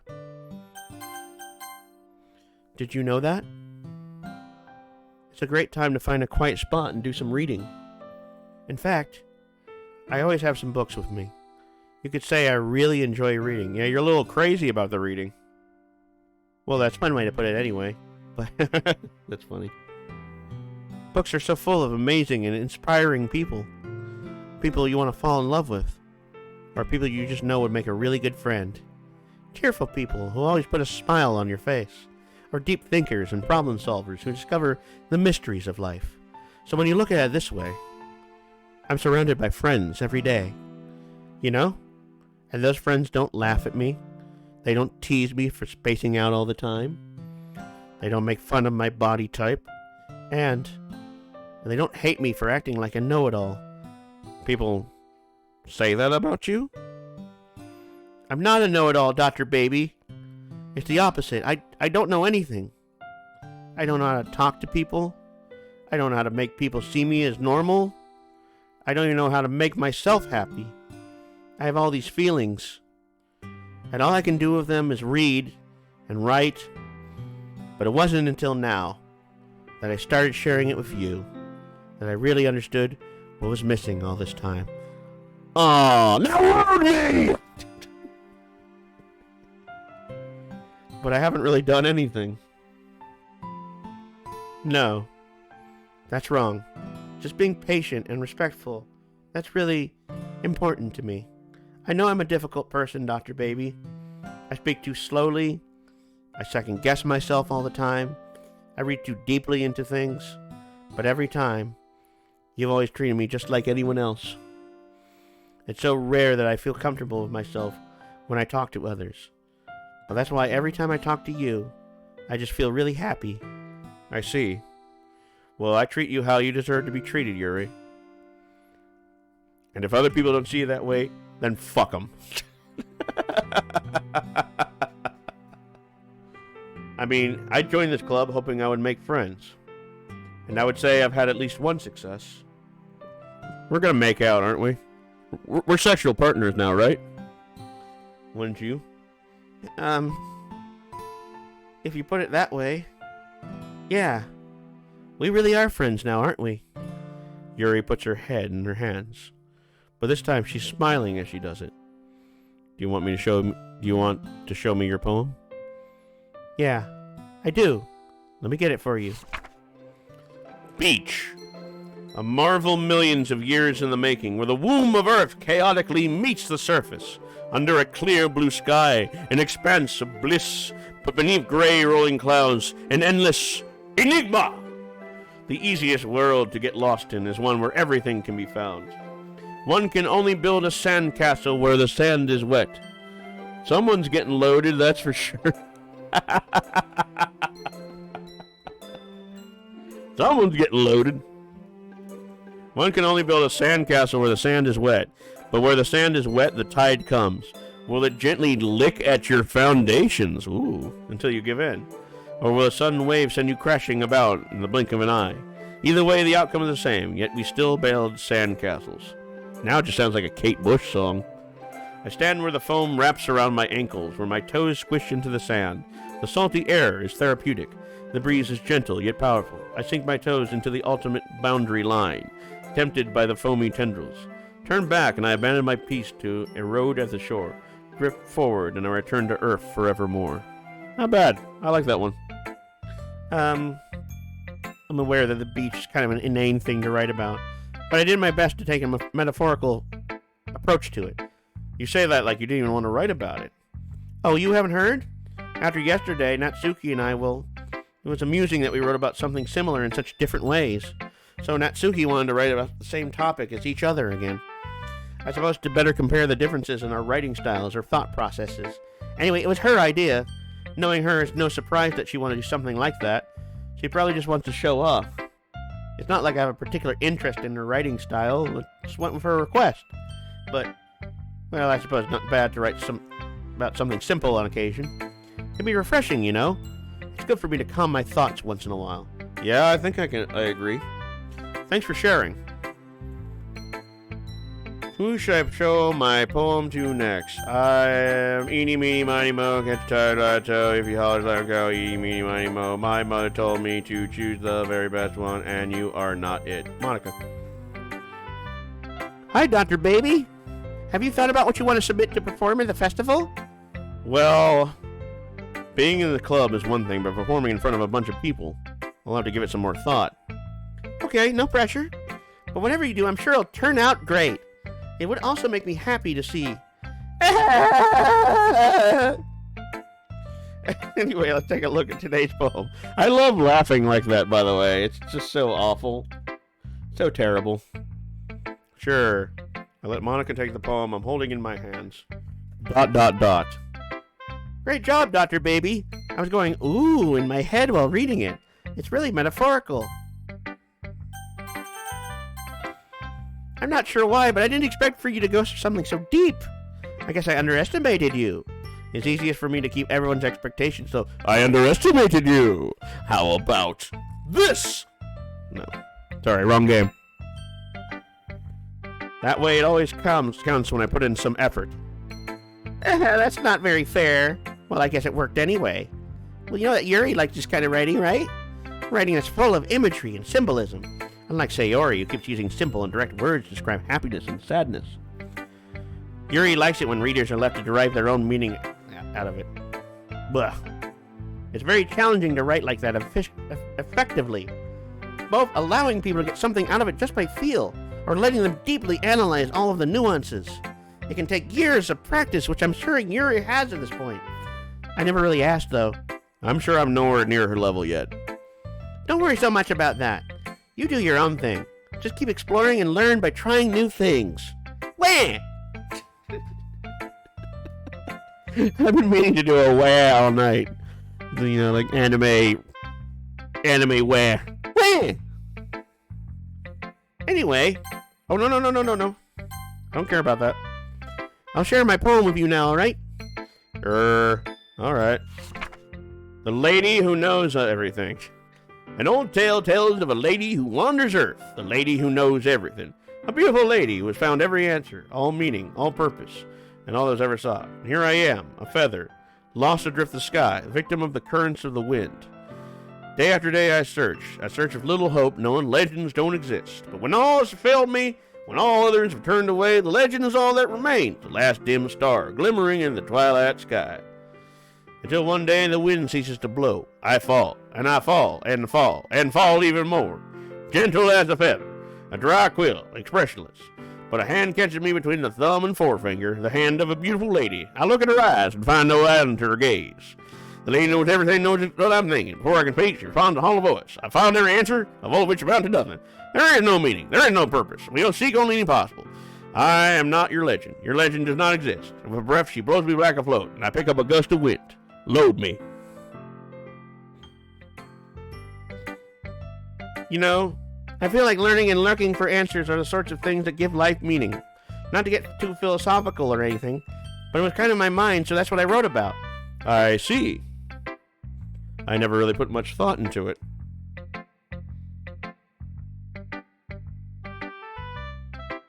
In a way, it's almost paradoxical. Because if we had all the answers, the world start to lose its meaning? You know, there's one thing I notice. It seems like everyone in the club prefers writing about things that are more sad than happy. Yeah, that is strange. Are you surprised? I mean, if everything was okay, we wouldn't really have anything to write about, would we?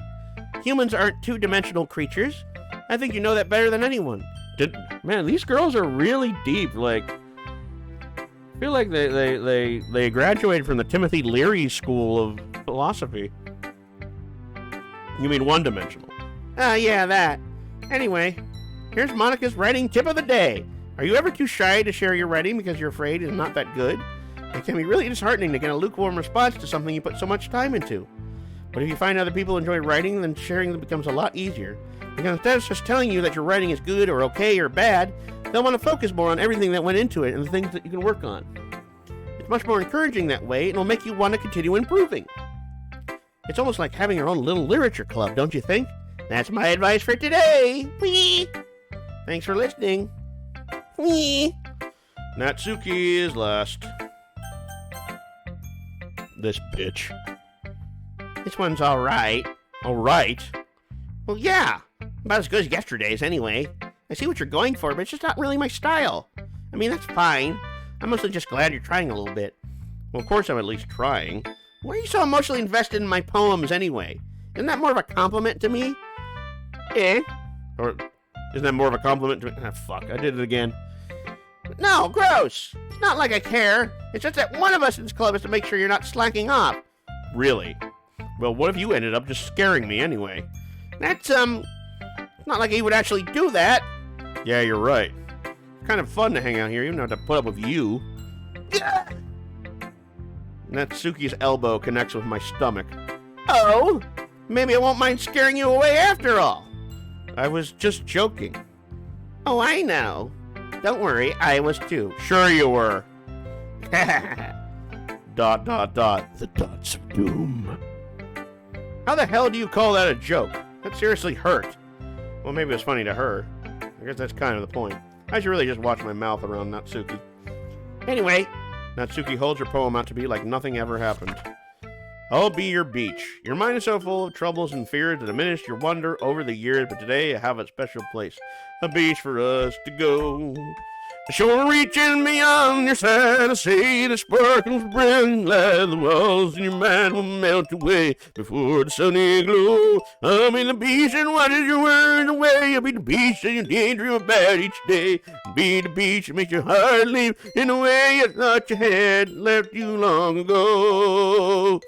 Let's bury your heavy thoughts in a pile of sand, bathe in the sunbeams and hold my hand. Wash your insecurities in the salty... Okay, yeah, shut up. This sucks. Yeah, I felt like I kept writing about negative things, so I wanted to write a nice message for once. Besides, the beach is awesome. Kind of hard to write anything negative about the beach. Well, Yuri's take on it was a little more solemn. Well, that's... Gee, she better not say anything bad about mine. After all, she was the one who wanted us to write about the same topic. Ugh. You can really see her doing that, too. Making us write about a simple topic, then trying to impress me coming up with something all fancy. Well, it's not like I care. I just did it anyway. I mean, I guess mine ended up kind of being metaphorical, too. But there's nothing wrong with doing that once in a while. At the very least, it was good practice. Okay, you three. Bring on the death! We're all done sharing poems, right? Why don't we start figuring out... Hold on a second. Is it just me, or did you say something strange just now? Eh? Something did sound a bit unusual. That's right. You deviated from a usual catchphrase when addressing the club. Catchphrase? I don't have a catchphrase. Jeez, why is the mood so weird today? Look, even Yuri isn't immune to it. Stagnating air is common foreshadowing that something terrible is about to happen. Damn, this is insane. This is insane. It's gonna get worse. It's gonna get so much worse. I know it's coming worse. I know it's coming down. I mean, I don't know what's coming down the line, but I do know that they had a disclaimer that this game is terrifying, so something bad is going to happen. Don't worry. Please be patient. In your books, maybe. Look, the only thing different is that Sayori isn't here. Ah, seems you're right. Sayori always helps lighten the mood a little bit, doesn't she? It's almost like everyone's balance is thrown off a little when she's not around. Where the heck did she run off to anyway? I thought she just went to pee. Natsuki, please show some decency. Oh, come on. She actually wasn't feeling too well and went home early. Is that so? I hope she's alright. Seriously? Of all the times to not go home with her, you pick the time she's not feeling well? So much for you two being all lovey-dovey. No! First of all, stop misunderstanding my friendship with Sayori. And second, she's kind of been avoiding me today, so I didn't want to force it. Huh? A curious expression coming from Yuri, of all people. Calm down, guys. I talked to her earlier, and everything is fine. What'd she say? Anyway, we need to figure out the rest of the festival preparations, so let's decide what everyone will be doing this weekend. I already know what I'm doing. That's right. Natsuki will be making cupcakes. We might need a lot of them in different flavors. Can you handle that all by yourself, Natsuki? Challenge accepted! And as for myself, I'm going to be printing and assembling all the poetry pamphlets. Sayori will be helping me design them. And as for Yuri... ... Yuri, you can... Nice. Can you help me come up with something for Yuri? I'm useless. No!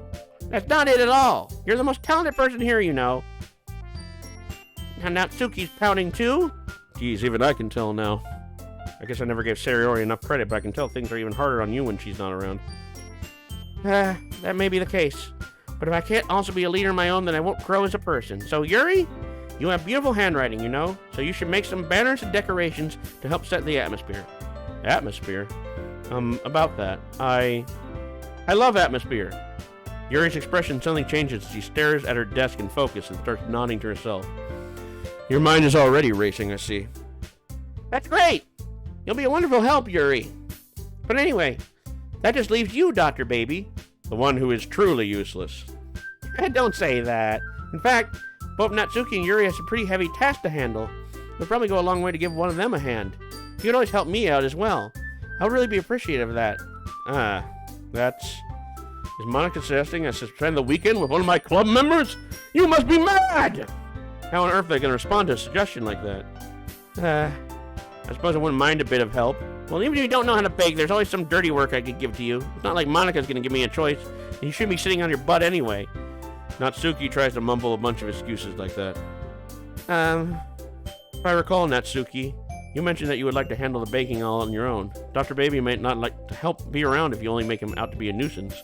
So therefore, he may be more suited to assisting with the decorations. Hold on, I never said that. How hard can it be to make a few decorations anyway? Sounds more like you're just making excuses for Dr. Baby to... What are you saying? It's extremely meticulous work. And baking isn't? What do you think? Guys, let's settle down for a moment. In the end, I think it's up for Dr. Baby to decide how he'd like to contribute. Besides, he hasn't really gotten the chance of spending time with me yet, you know. So I'm sure he's interested in... You literally just said... I'm surprised as well. Sorry. I was just saying, though. Jeez. Can we just settle this already? Yeah.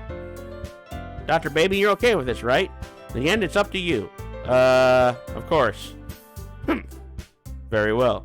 In that case, everyone looks straight at me. Boy. Okay. Alright, chat, it's decision-making time. Who am I going to spend a lovely day with? Do I go with Natsuki and make cupcakes all day? Do I hang out with Yuri and make decorations? Do I hang out with Monica's crazy ass? Or do I check on the really depressed and downtrodden Sayori? Make your selection now. Dance. Leave Sayori. Maybe she will kill herself or something.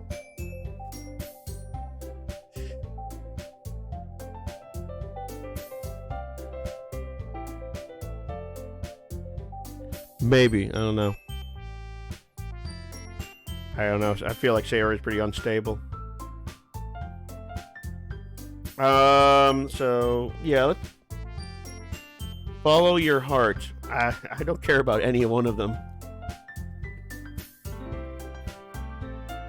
I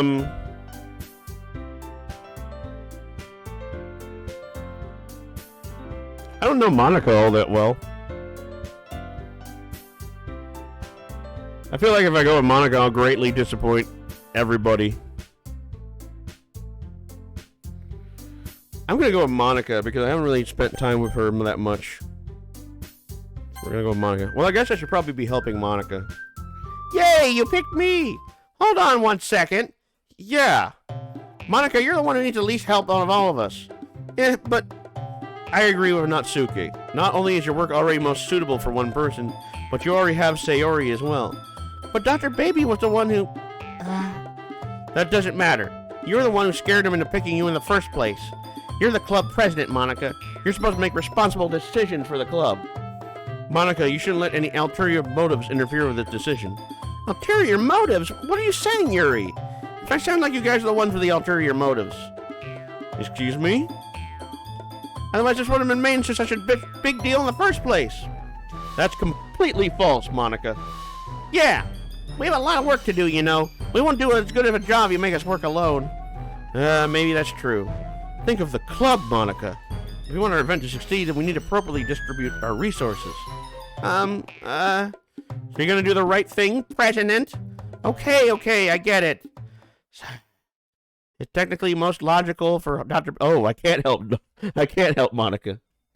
Help one of you two. So, I guess that's what we'll do. Okay, I guess we can't help Monica. This is not an option. Alright, I'm gonna help Yuri. Or no. Yuri. Well, I'll probably be most helpful helping out Yuri. Me? Are you serious? Why would you... Natsuki, I can already tell you're about to say something mean. No, I was just saying... So be helping Yuri then, Dr. Baby. Yeah, that's what I'm going to do. I'm glad. I have a bad habit of overthinking these sort of things. So I think your assistance will be very useful. That's great to hear. Natsuki, will you be able to handle the baking yourself? I mean, yeah, I already said I would be fine. Okay. Everyone can tell that Natsuki is feeling a little sour. So that's everything we need to go over. Yeah, that should be about it. Are you guys excited? Well, excited might not be the right word, but I suppose I'm looking forward to it a little bit. You feel the same way, Dr. Baby? Me? I guess you could say I'm interested to see how it'll turn out. That's good enough for me. What about you, Natsuki? Natsuki! What? Why is everyone yelling at me? I didn't even do anything. No, that's not what I meant at all. Yuri anxiously glances between everyone in the room. I'm sorry for this. I don't really know why Dr. Baby picked me. And also, your cupcakes are the best cupcakes I've ever had. They go really well with my tea. And nothing that I do for the event will compare to that, so... I get it.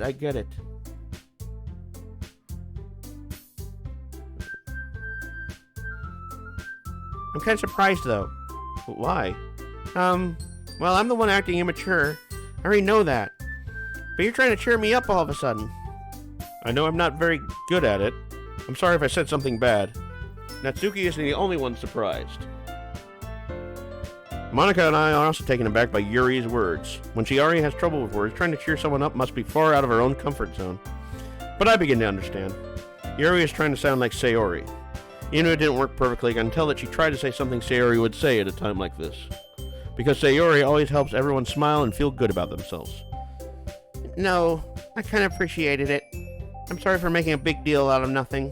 But I'm going to say this. You better bet that my cupcakes are going to be the best part of the whole event. I believe you. Yeah! I hope to see everyone do their best. But with that, there's nothing more for today. So I guess it's time for us to head out. Alright, let's get out of here then. Everyone packs up their things. I start to follow Monica and Natsuki out the door as they chat between each other. Yeah, let's just go ahead and... Actually, no. We're gonna do this one. Yeah? I turn around. Sorry. I realize I don't have any way of contacting you this weekend. Oh, you're right. I can't believe that slipped my mind. Should I give you my phone number? I think that would be the best way, yes. Alright then. Yuri and I exchange phone numbers. Okay. Then I'll be stopping by your house on Sunday.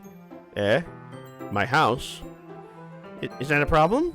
No, not at all. I just thought that I would be the one going to your house instead of the one helping you. I suppose that makes sense. But if you don't mind, I think I prefer going to your house.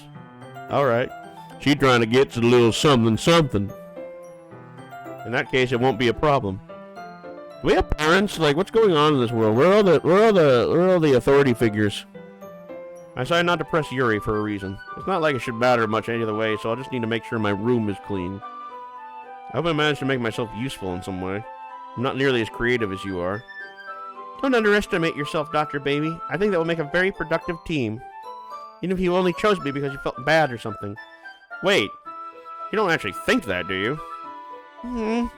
I don't know. It's difficult to come up with any reason you may have chosen me. You're forgetting the one reason with the most common sense. I chose to help you because that's what I want to do. But Yuri thinks herself an extremely tense expression. Yuri, you're overthinking this. You wanted me to point out when you're overthinking, right? I didn't realize.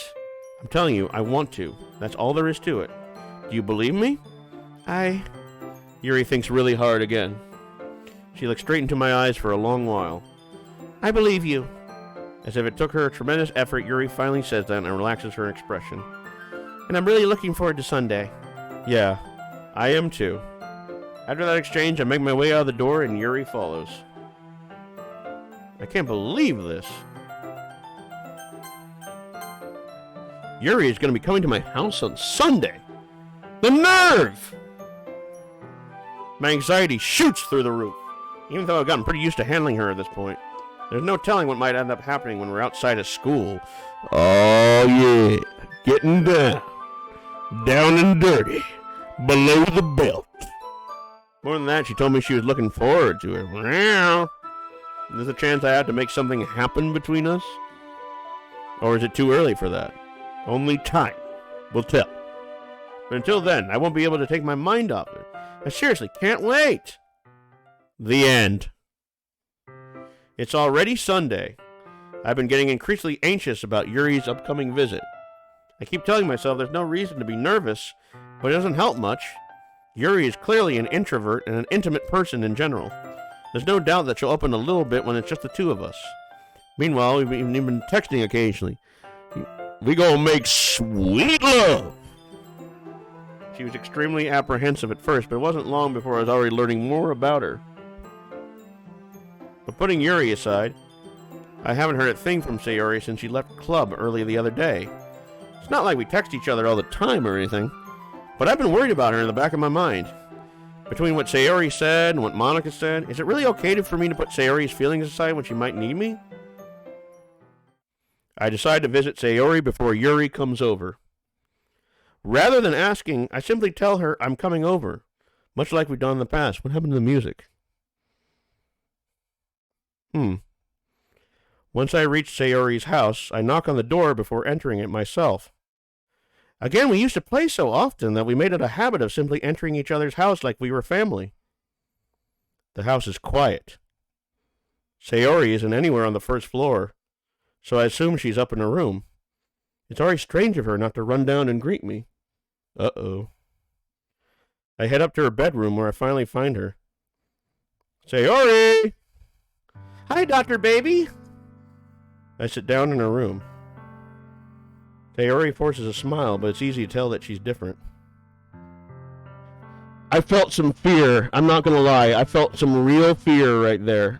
Like, it crept up on me, guys. I really felt like something really awful was gonna happen. I felt really like, oh God, what's gonna happen? I'm not gonna lie. That was like, I had like a tinge in the back of my chest. I'm deadly serious. There's a minute of silence between us. You haven't come over like this in a long time, have you? I guess you're right. It has been a long time. Not much has really changed, has it? Sayori's room is as messy as it's always been. I also recognize the same stuffed animals and wall decorations that she's had for years now. If you came over more often, it wouldn't be such a mess. That's because I end up cleaning it for you. How come you suddenly wanted to come over today? Aren't you supposed to see Yuri today? Yeah, but... Wait, how did you know that? Sayori had already left by the time we decided that last meeting. How did you know that? Monica told me. It's only natural for her to keep me informed about the festival preparations, right? Oh, that's true. But what about you? Aren't you going to be helping Monica today? Of course. But I'm just helping her online.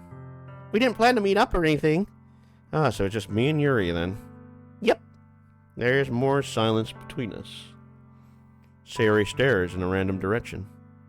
Everything about her behavior is really uncharacteristic. I finally get to the point. I just wanted to see how you were doing. After you left on Friday. When something's wrong, you can't hide it from me. I know you too well. So, Sayori smiles, shaking her head. That's no good, Dr. Baby. Eh? Why can't it just be like it's always been? This is all my fault. If I didn't get so weak and accidentally express my feelings, if I didn't make that stupid mistake, then you wouldn't have been worried about me at all. You wouldn't have come here. You wouldn't have been thinking about me right now. But this is just my punishment, isn't it? I'm getting punished for being so selfish. I think that's why the world decided to have you come over today. It just wants to torture me. Sayori. I grab Sayori by the shoulders. What on earth are you saying? Are you listening to yourself right now? I know something happened to you. There's no other explanation for you to be like this. So tell me already. Until I know, I won't be able to stop thinking about it.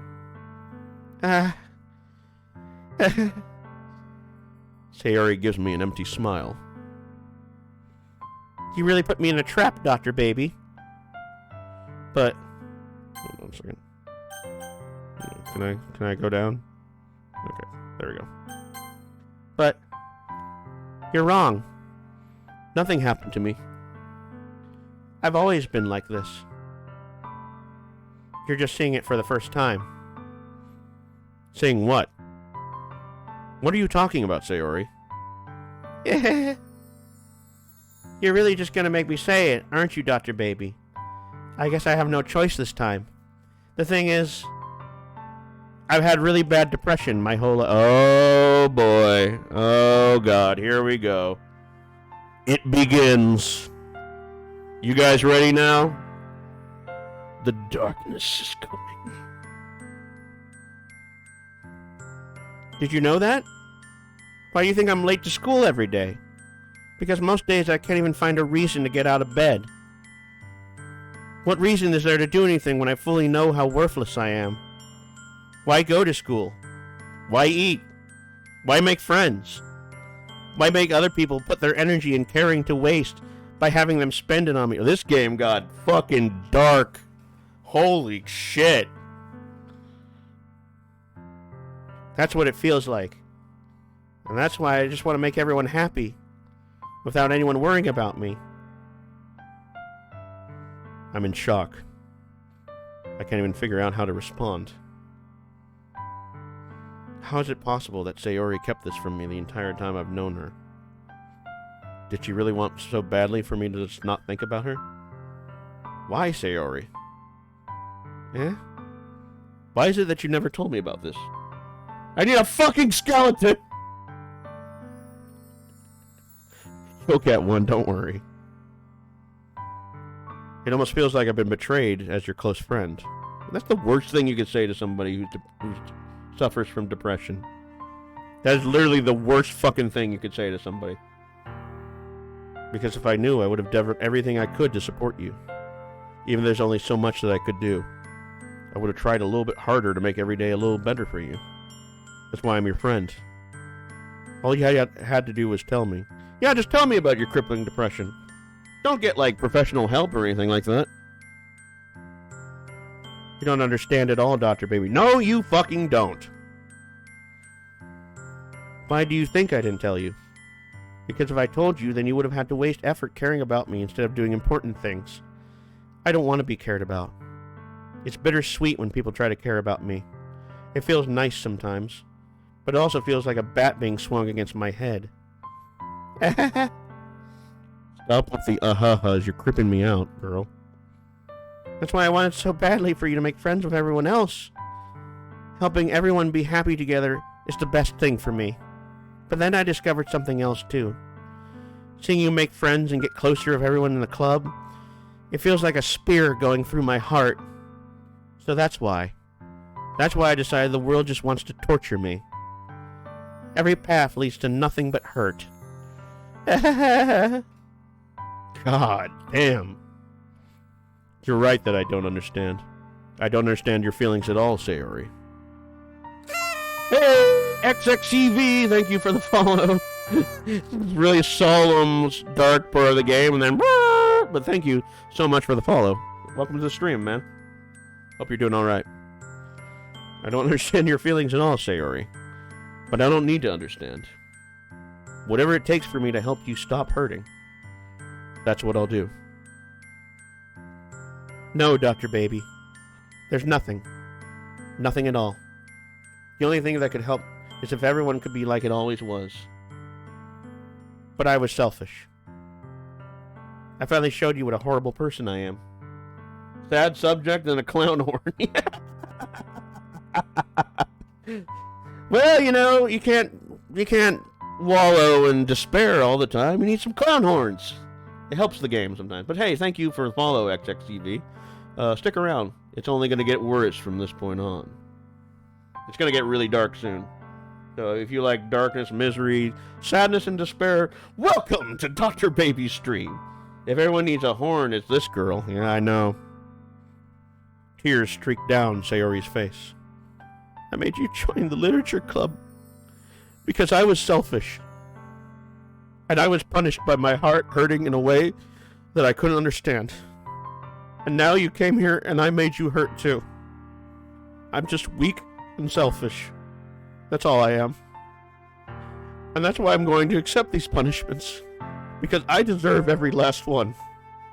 Without thinking, I once again grab Sayori's shoulders. This time I pull her into a tight embrace.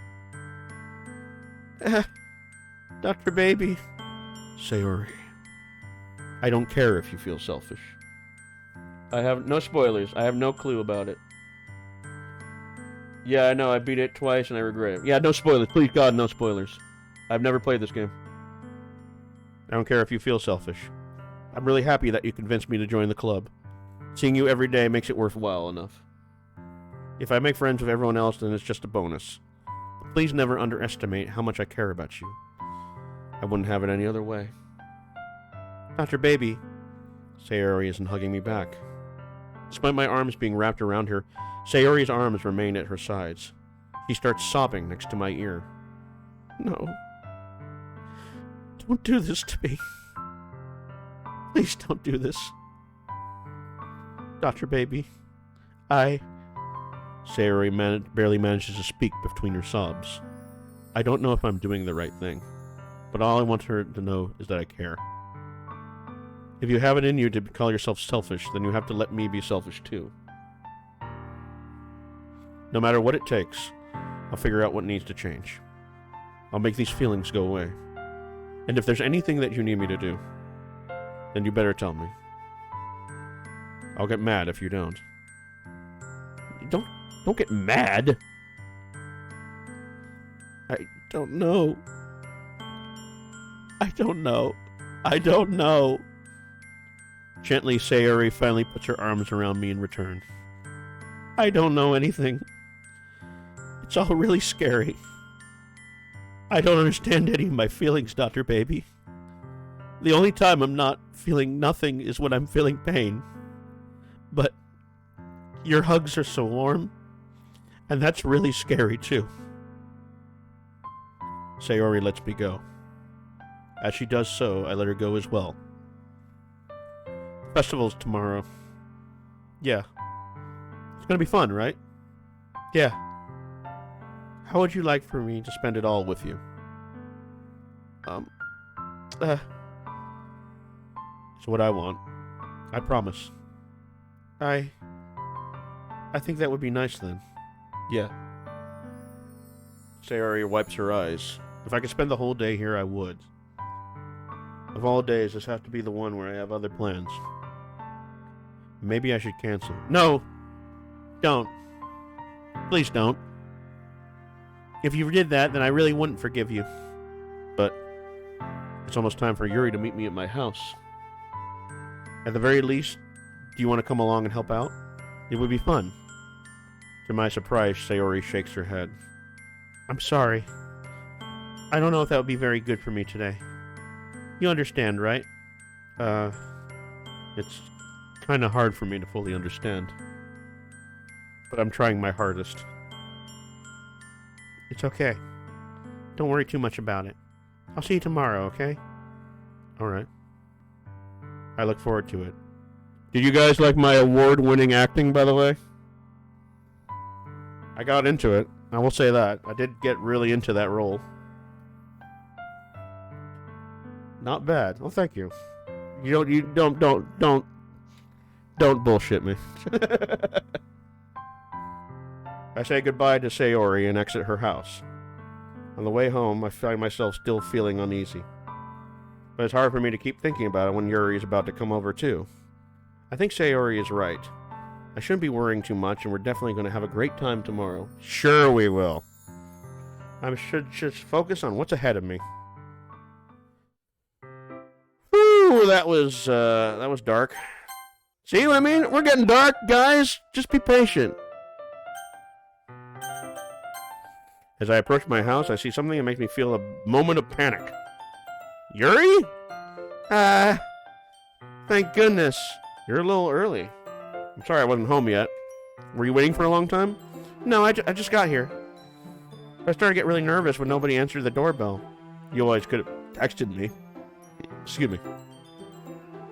If I had known, I would have reassured you and hurried more on my way home. Just a second, y'all.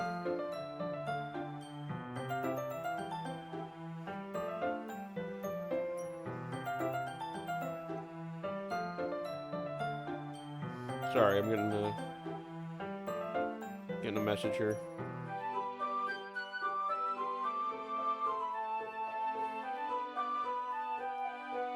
Alright. If I had known, I would have reassured you and hurried on more on my way home. I suppose that's true. I didn't think of that for some reason. It should be common sense to do that, but I decided to ignore it. Anyway, let's go inside. I see you brought a lot of stuff with you. That's right. And did you manage to find everything I asked you to buy as well? Yeah, pretty much. At least I hope I got everything right. I'm sure it'll be fine. I take Yuri to my room, my little sanctuary. The first thing she does is glance around curiously, which makes me feel anxious. It's so clean. Ah ha ha ha. I cleaned it before you came over, so that's very considerate of you to do. No. I would be really embarrassed for my room to be a mess while you were here. Well, I do enjoy cleaning. I would have gladly helped you clean. Ah, that would be even more embarrassing. Wait, don't look in there! I snatched Yuri's wrist, which is the process of opening a desk drawer of mine. That's just my dad's collection of porno! I'm sorry. I wasn't thinking for some reason. I was just spacing out. It's fine, it's fine. I let go of Yuri's wrist. What the hell was in there? She puts both of her hands firmly in her lap as if making sure she's keeping track of them. Does she have any hands? It doesn't look like she has any. So, should we get started? Yes. I have a few things planned that you can help with. Decorations and other atmospheric enhancements. Atmospheric enhancements? Ooh. You know, mood lighting, aromatherapy candles. Oh, wow. Didn't know you planned on taking it that far. Of course. I want to help take our guests to a faraway place, although many will stop by just out of curiosity. And for cupcakes, I guess. I'm determined to provide an experience that will leave them wanting more. That's great. It's easy to forget that you're a pretty intense person. Intense? I guess that's the best way to put it. Is that a bad thing? No, not at all. It's something I like about you, actually. Is that so? That makes me feel relieved. I'm kind of happy. Yeah, no need to be so anxious. Relax a little. Hey, put your fucking arms up on the wall. Hey! Relax. I brought some things for relaxation. I was going to use them during the poetry event. Yeah, it's called cannabis. Have you tried it? Oh, yeah? Like what? Let's see. Pain pillows, Vicodin. He'll be rummaging through a bag. He pulls out a few candles, a few wooden cylinder-shaped object. I did some shopping on the way here, so I happen to have these in my bag. I plan to cover the windows in black paper and use the candles to light the room. I think that would be amazing, don't you? Yeah, that would be really neat. I don't really care. What's that wooden thing, though? Oh, this? It's a diffuser for essential oils. Oh, God, she's an oil girl. How familiar are you with aromatherapy? Not familiar at all. Ah, is that so? It's one of my favorite contributors to a positive atmosphere. She's really into ASMR, isn't she? Depending on the oils or herbs you chose, you can change the mood of the air itself. You can even feel it permeate through your body. Relaxation, positive energy, romance, reflection. I don't go anywhere without my URLs. It's almost like magic. Yuri takes the cylinder and pushes a switch on the bottom. In just a moment, a thin ray of vapor begins to spout through a small hole on the top. Wow, that smells wonderful. What kind of mood is that one for? This is a jasmine essential oil. It smells a little sweet and flowery, right? Yeah, that's a good way to describe it. I chose jasmine for the event because it provides more than relaxation. Jasmine enhances your emotions and helps you feel them flow through your body. You feel warmer and your heart pounds more heavily. Don't you think that'll be perfect for sharing our poems? Herbals! It does sound suitable, but you seem to know a lot about this, so I'll trust your opinion with anything. Yuri smiles gently, clearly enjoying herself. She once again reaches into her bag and pulls out several spools of thin ribbon. What are those for? Well, did you purchase the origami paper I asked you to get? Yeah, I have it over here. We won't be using the paper for folding origami. What I like to do is write a different word on each paper. We'll need about 100 of them. Oh, yeah. What will those be used for? Well, I'm going to cut pieces of ribbon to hang from the doorway of the classroom. Then we can fasten the paper onto the ribbons to create a doorway curtain. Wouldn't that be beautiful? It would also catch the eye of those passing by the room. It may attract some to peek inside. That's really creative. I had no idea you should be so good at this, Yuri. Is that so? Well, I suppose I do get a little intense, as you put it. Ooh. Yuri giggles with red cheeks. Is it just me, or she's more relaxed when it's just the two of us? Or maybe it's the excitement she feels from sharing something that she enjoys. Here's a marker, Dr. Baby. You can write any characters you want. I'll help you once I finish cutting the ribbons. Alright. Sitting on the floor together, the two of us get to work. I carefully draw a different character on each paper, doing my best to manage my bad handwriting. Yuri unravels a long strand of red ribbon to her desired length. Then she reaches into her bag once more and pulls out a pocket knife. Eh? The knife is strangely beautiful. The silver handle has an intricate pattern of waves etched into it. The blade itself is gently tinted blue. That's no ordinary pocket knife. It looks really fancy. Well... Embarrassed, Yuri looks away. What is it? You're gonna think it's weird. Yuri, whatever it is, I have no reason to judge. To each their own, you know? If you promise you won't be weirded out... What are you doing, Yuri? Yeah, I promise. Alright. The thing is, I'm kinda into knives. I mean, there's worse passions in the world than knives, but what are you insinuating? They're just so pretty. I can't help it. I don't know what it is. The combination of craftsmanship, feeling of danger, maybe. Are you a serial killer, Yuri? What am I saying? Please don't think I'm weird for this. You're laughing at me. No, I'm not laughing at you. It's just funny how nervous you got about sharing. It's an interesting thing to be into, I guess. Well, I mean, people are into guns, so whatever. But I think it kind of suits you. Suits me? Yeah, it's kind of intense. Besides, it's a really cool-looking knife. I can't deny that. It is, isn't it? Yuri relaxes her expression once again. Would you like to hold it? Where is this going? Sure, I'll check it out. Yuri carefully hands me the knife with the handle facing me. I take it and turn around in my hands. It feels heavy and extremely solid. Where do you even get a knife like this? Curious of its sharpness, I feel the point of the knife with my index finger. Ow! Dr. Baby, why did you do that? I didn't expect it to be that sharp. I barely touched it at all. It's my fault. I should have warned you. This knife is extremely sharp.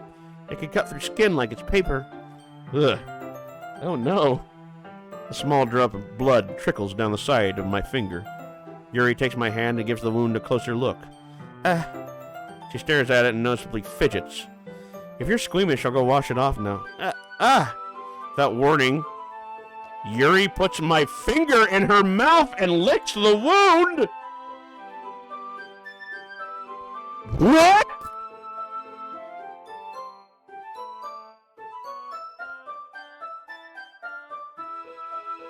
What?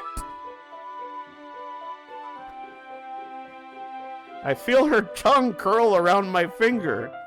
Startled, I instinctively pull my hand back and paper like it's butter.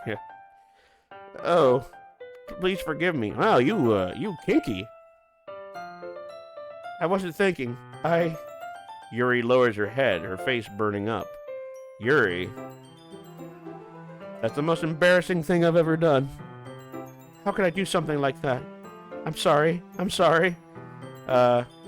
Sure, it was a little weird and took me by surprise, but I guess she was trying to help, right?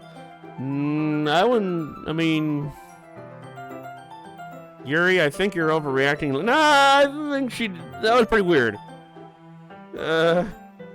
She doesn't lift her head. What if she doesn't recover from this for the rest of the afternoon? Alright, you know what? This might be a stupid thing to do, but I do it anyway. I take Yuri's hand and lick her index finger in return. Ooh. Dr. Baby! Did you really just do that? Now we're even. Yuri just looks at me like I did something wrong. Load me!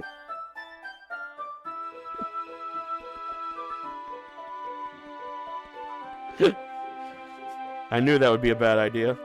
If not for the sweet aroma of the jasmine oil, the air would be extremely heavy right now. You're so weird, Dr. Baby. That's right. You're weird too. Why don't we get down to a little bit of weird loving on the bedroom? Yuri giggles shyly. Eh? Yuri calling me weird? Yeah, you're the one who licked my finger, you fucking freak.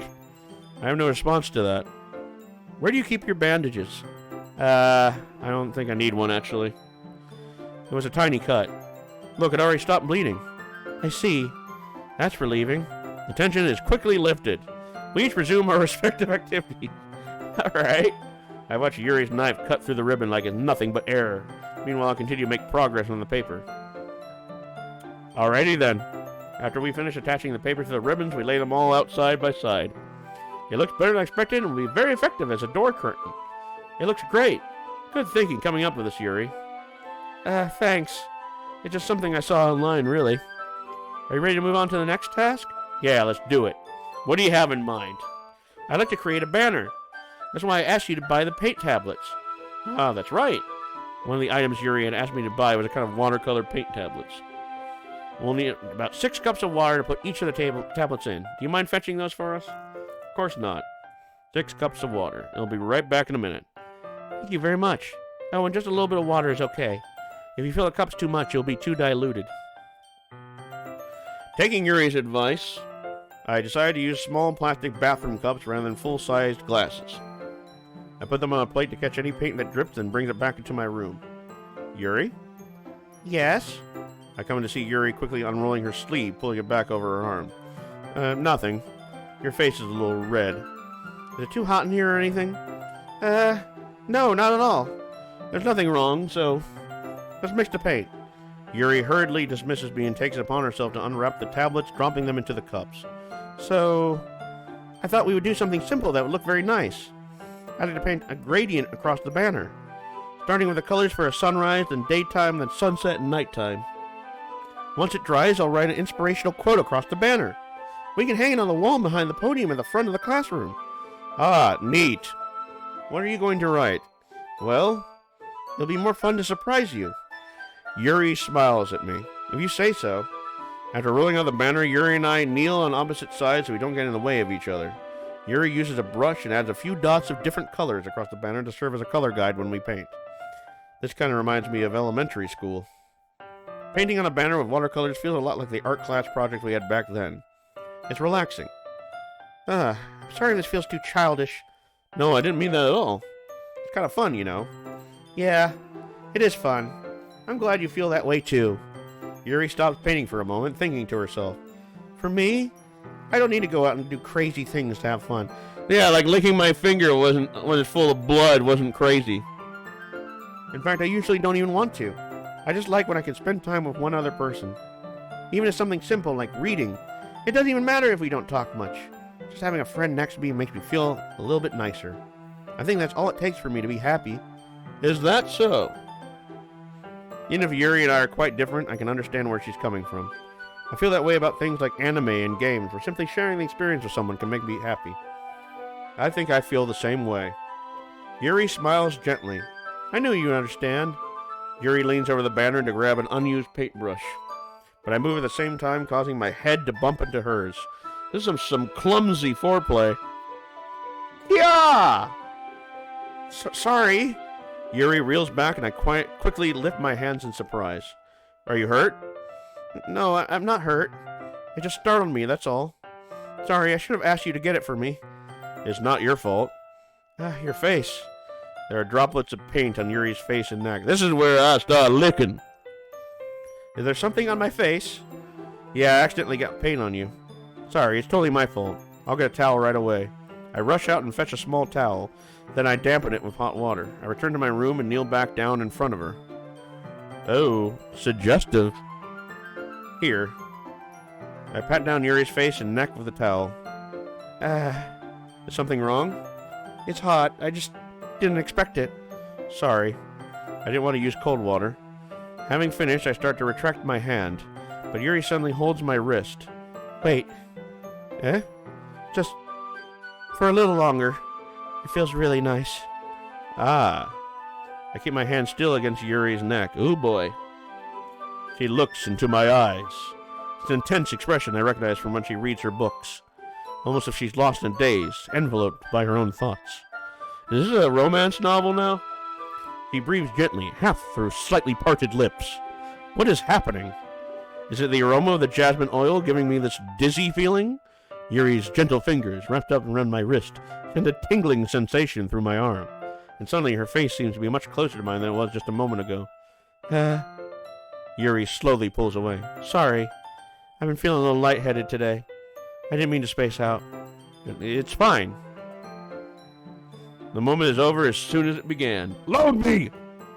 Yuri picks up her brush again, but her movements seem clumsier, like she's unable to focus. I remain silent, forced to ignore the event that just transpired.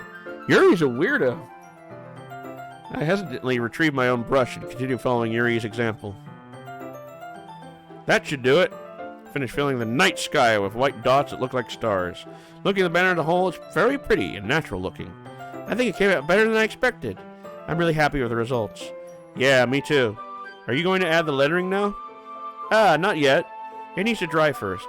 That's true, but wouldn't that take a while? Well, perhaps it would be best to leave it here and then have you bring it in the morning. I can do the lettering in the classroom before our event starts. Is that okay? That's totally fine. Wonderful. In that case, I don't think there's anything more for us to do here. Phew! Ha! You say that like you're glad it's over. I am glad it's over. This is taking forever. Was I wrong to assume that you were at least enjoying yourself a little bit? No, it's not that. I'm just glad that we managed to get everything done. I see. I am too. I was a little concerned about time. Speaking of time... I need to start making dinner soon. You don't have any time left? I was secretly hoping we'd have extra time after finishing the work. If you know what I mean. Well, Yuri thinks to herself, I think it would be too irresponsible of me to wait much longer. I'm sorry. I was hoping there would be more time as well. It's probably my fault. I'm sorry for being such a slow worker. No, it's not your fault at all. And the important thing is we got everything done, right? Yeah. So, I shouldn't be disappointed or anything. Gathering all our things, Yuri seems to look a little downcast. I understand why. My sexual aroma is too much for a woman. It sounded like she really got the opportunity to spend time with friends in a relaxed moment. But that doesn't mean that the last time it can happen. Once Yuri packs up, I walk her out the front door. Thank you very much for having me today. No problem. I'm glad I was able to help. Just let me know if there's anything else you need me to bring tomorrow. I will. Well then. Yuri fidgets. I guess I'll see you tomorrow. Wait. I kind of say that without thinking. About today. It's fine that we didn't have as much time as we wanted, because we can do this again. Whenever you want, you can come over, we can go out somewhere. I forgot you don't like going out much. As I stumble over my words, Yuri simply smiles bashfully. Anyway, you know what I'm trying to say, so... You're very thoughtful, Dr. Baby. Yuri takes a step closer to me and then briefly squeezes my hand. I kinda like that about you. Well, how am I supposed to respond to that? But I don't even get a chance to as Yuri suddenly pulls back. Sayori? Eh? Ah! Hi, Dr. Baby. Sayori. Just now we weren't... It's okay, Dr. Baby. I just stopped by to say hi. Well, it's nice to see you. I'm sorry, but I'm already on my way to leave. Really? That's too bad. I'm sorry. But we'll all be together at the festival tomorrow, so that's fine, right? Of course. Sayori beams. Yeah, so I'll see you tomorrow. Clearly embarrassed, Yuri hurries off. Sayori waves goodbye after her. Sayori, I thought you didn't want to come over today. Yeah, well, I tried staying in my room, but my imagination was being really mean to me. So I had to come here and see it for myself. I'm going to save, actually. There we go. See what? What are you talking about? You know, how much fun you were having with Yuri, and how close you got to her. It makes me really happy that you made such good friends. That's all that matters to me. Tears start to fall down Sayori's face. Oh god, here we go again. It's all that matters to me. Why am I feeling this way, Dr. Baby? I'm supposed to be happy for you. Why does it feel like my heart is splitting in half? It hurts so much. Everything hurts so much. This would be so much better if I could just disappear. Sayori, don't say that. It's true, Dr. Baby. If I wasn't here, then you wouldn't have to waste your sympathy on me. You wouldn't have to put up with me being selfish. Monica was right. I should just... Monica? Monica was right about what? ... Sayori, what I said before is true. I'm not going to let this continue. Caring about you like this isn't the burden your mind is making it out to be. It's something that makes me happy. Something that I wouldn't trade for anything else. So even if it takes an entire lifetime, I'm going to be by your side until you don't feel any more pain. But... Sayori looks away. I put a hand on her shoulder to reassure her. I'm scared, Dr. Baby. I'm really scared. What are you scared of, Sayori? I'm scared that I might like you more than you like me. Sayori. It's true, isn't it? I was weak and started to like you too much. I did this to myself. Dr. Baby, I like you so much that I want to die. That's how I feel. And... That's enough, Sayori. I don't want you to hurt anymore. I slide my hand down Sayori's arm and squeeze her hand in my own. Do you remember how I always said I always know what's best for you? Do you still believe me? Wordlessly, Sayori nods. If you don't understand all of your own feelings, I know what you need the most right now. And that's what I'm going to give to you. Sayori. Ooh, decisions. I don't love her, but she probably needs to hear that I'm her dearest friend more than I love you. You'll always be my dearest friend. You'll always be my dearest friend. What you need most is for things to be like they've always been. Monica told me the truth. She told me how much happier you seemed after I joined the club. I know you're struggling with some really difficult feelings right now, but please trust me, I know it's best and what will make you happy in the end. I promise I'll help get things back to the way they were. I see.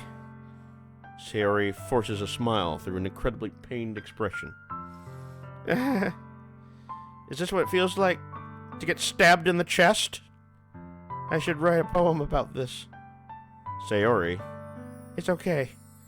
This is just my punishment, remember? For being so selfish. So please don't worry about these stupid feelings. I know you're right. I knew this whole time that there's no happiness down that path. That's why I came here. Just so I could get the answer I needed to hear. And the other thing, you're also right that I just want to go back to the way it was. I realize that now. You really know me better than anyone, Dr. Baby. I'll trust you with anything. Anything at all. So, Sayori's smile finally breaks. All of a sudden, she turns around and drops to her knees. Ah! Clutching her head with both hands, she screams as loudly as she can. I'm so shocked that I don't know how to react. Sayori looks over her shoulder and flashes me one weak smile before turning around and running off. Sayori! I'm left helplessly standing in the front of my house. Why am I feeling so horrible about this? There's nothing more than I could have done. I mean, I'm not in love with her. I want to help her. She sounds like she needs a friend. Am I a bad person now? I don't think I'm a bad person for thinking that. The most I can do is support Sayori through her feelings and help her on the path that's right. But I'm having as much trouble understanding Sayori's feelings as she is.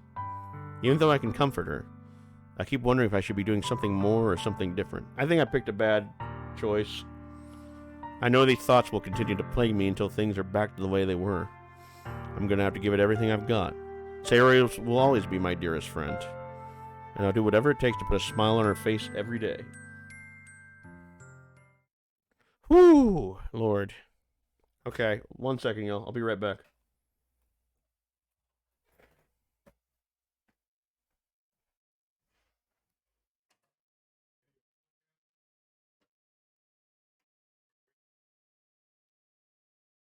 No, you took a nap? I'm not keeping you up, Mike.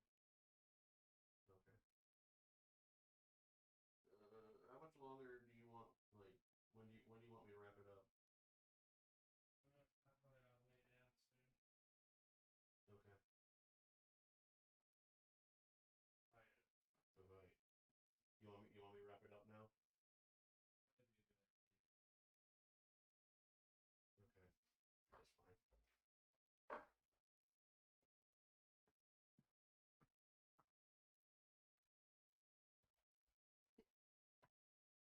Hey y'all, I'm gonna call it a night actually. It's 1 o'clock.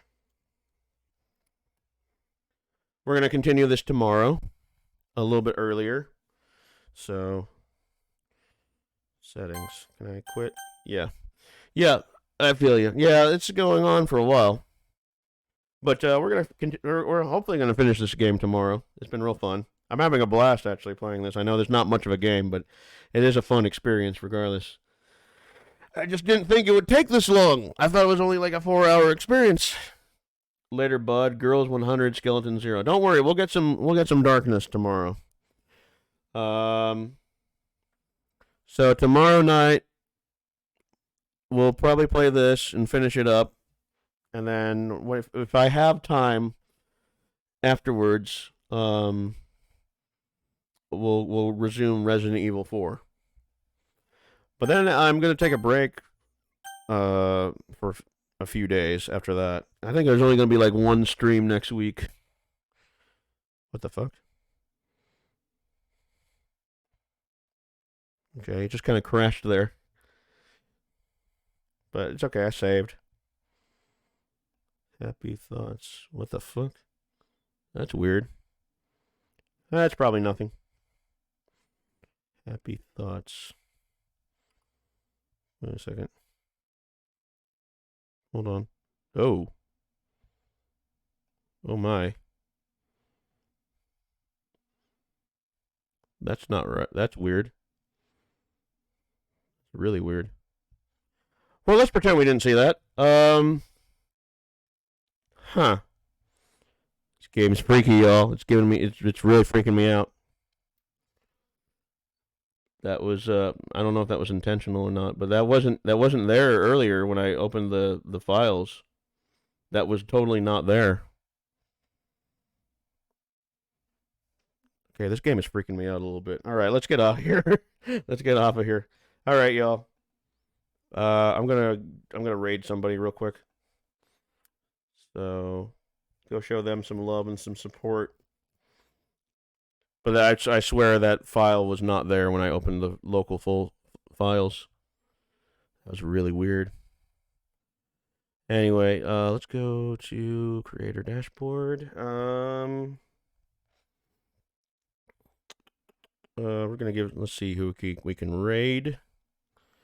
Let's see here. We're gonna go with Moist Critical. He's playing some Bayonetta 3. Go follow him, watch him. It should be a fun time. I will be back tomorrow night or tomorrow evening with some more Doki Doki Literature Club at 5 p.m.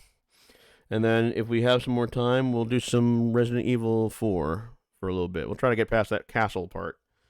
So anyway, I'll see you all tomorrow. And yeah, you all take it easy.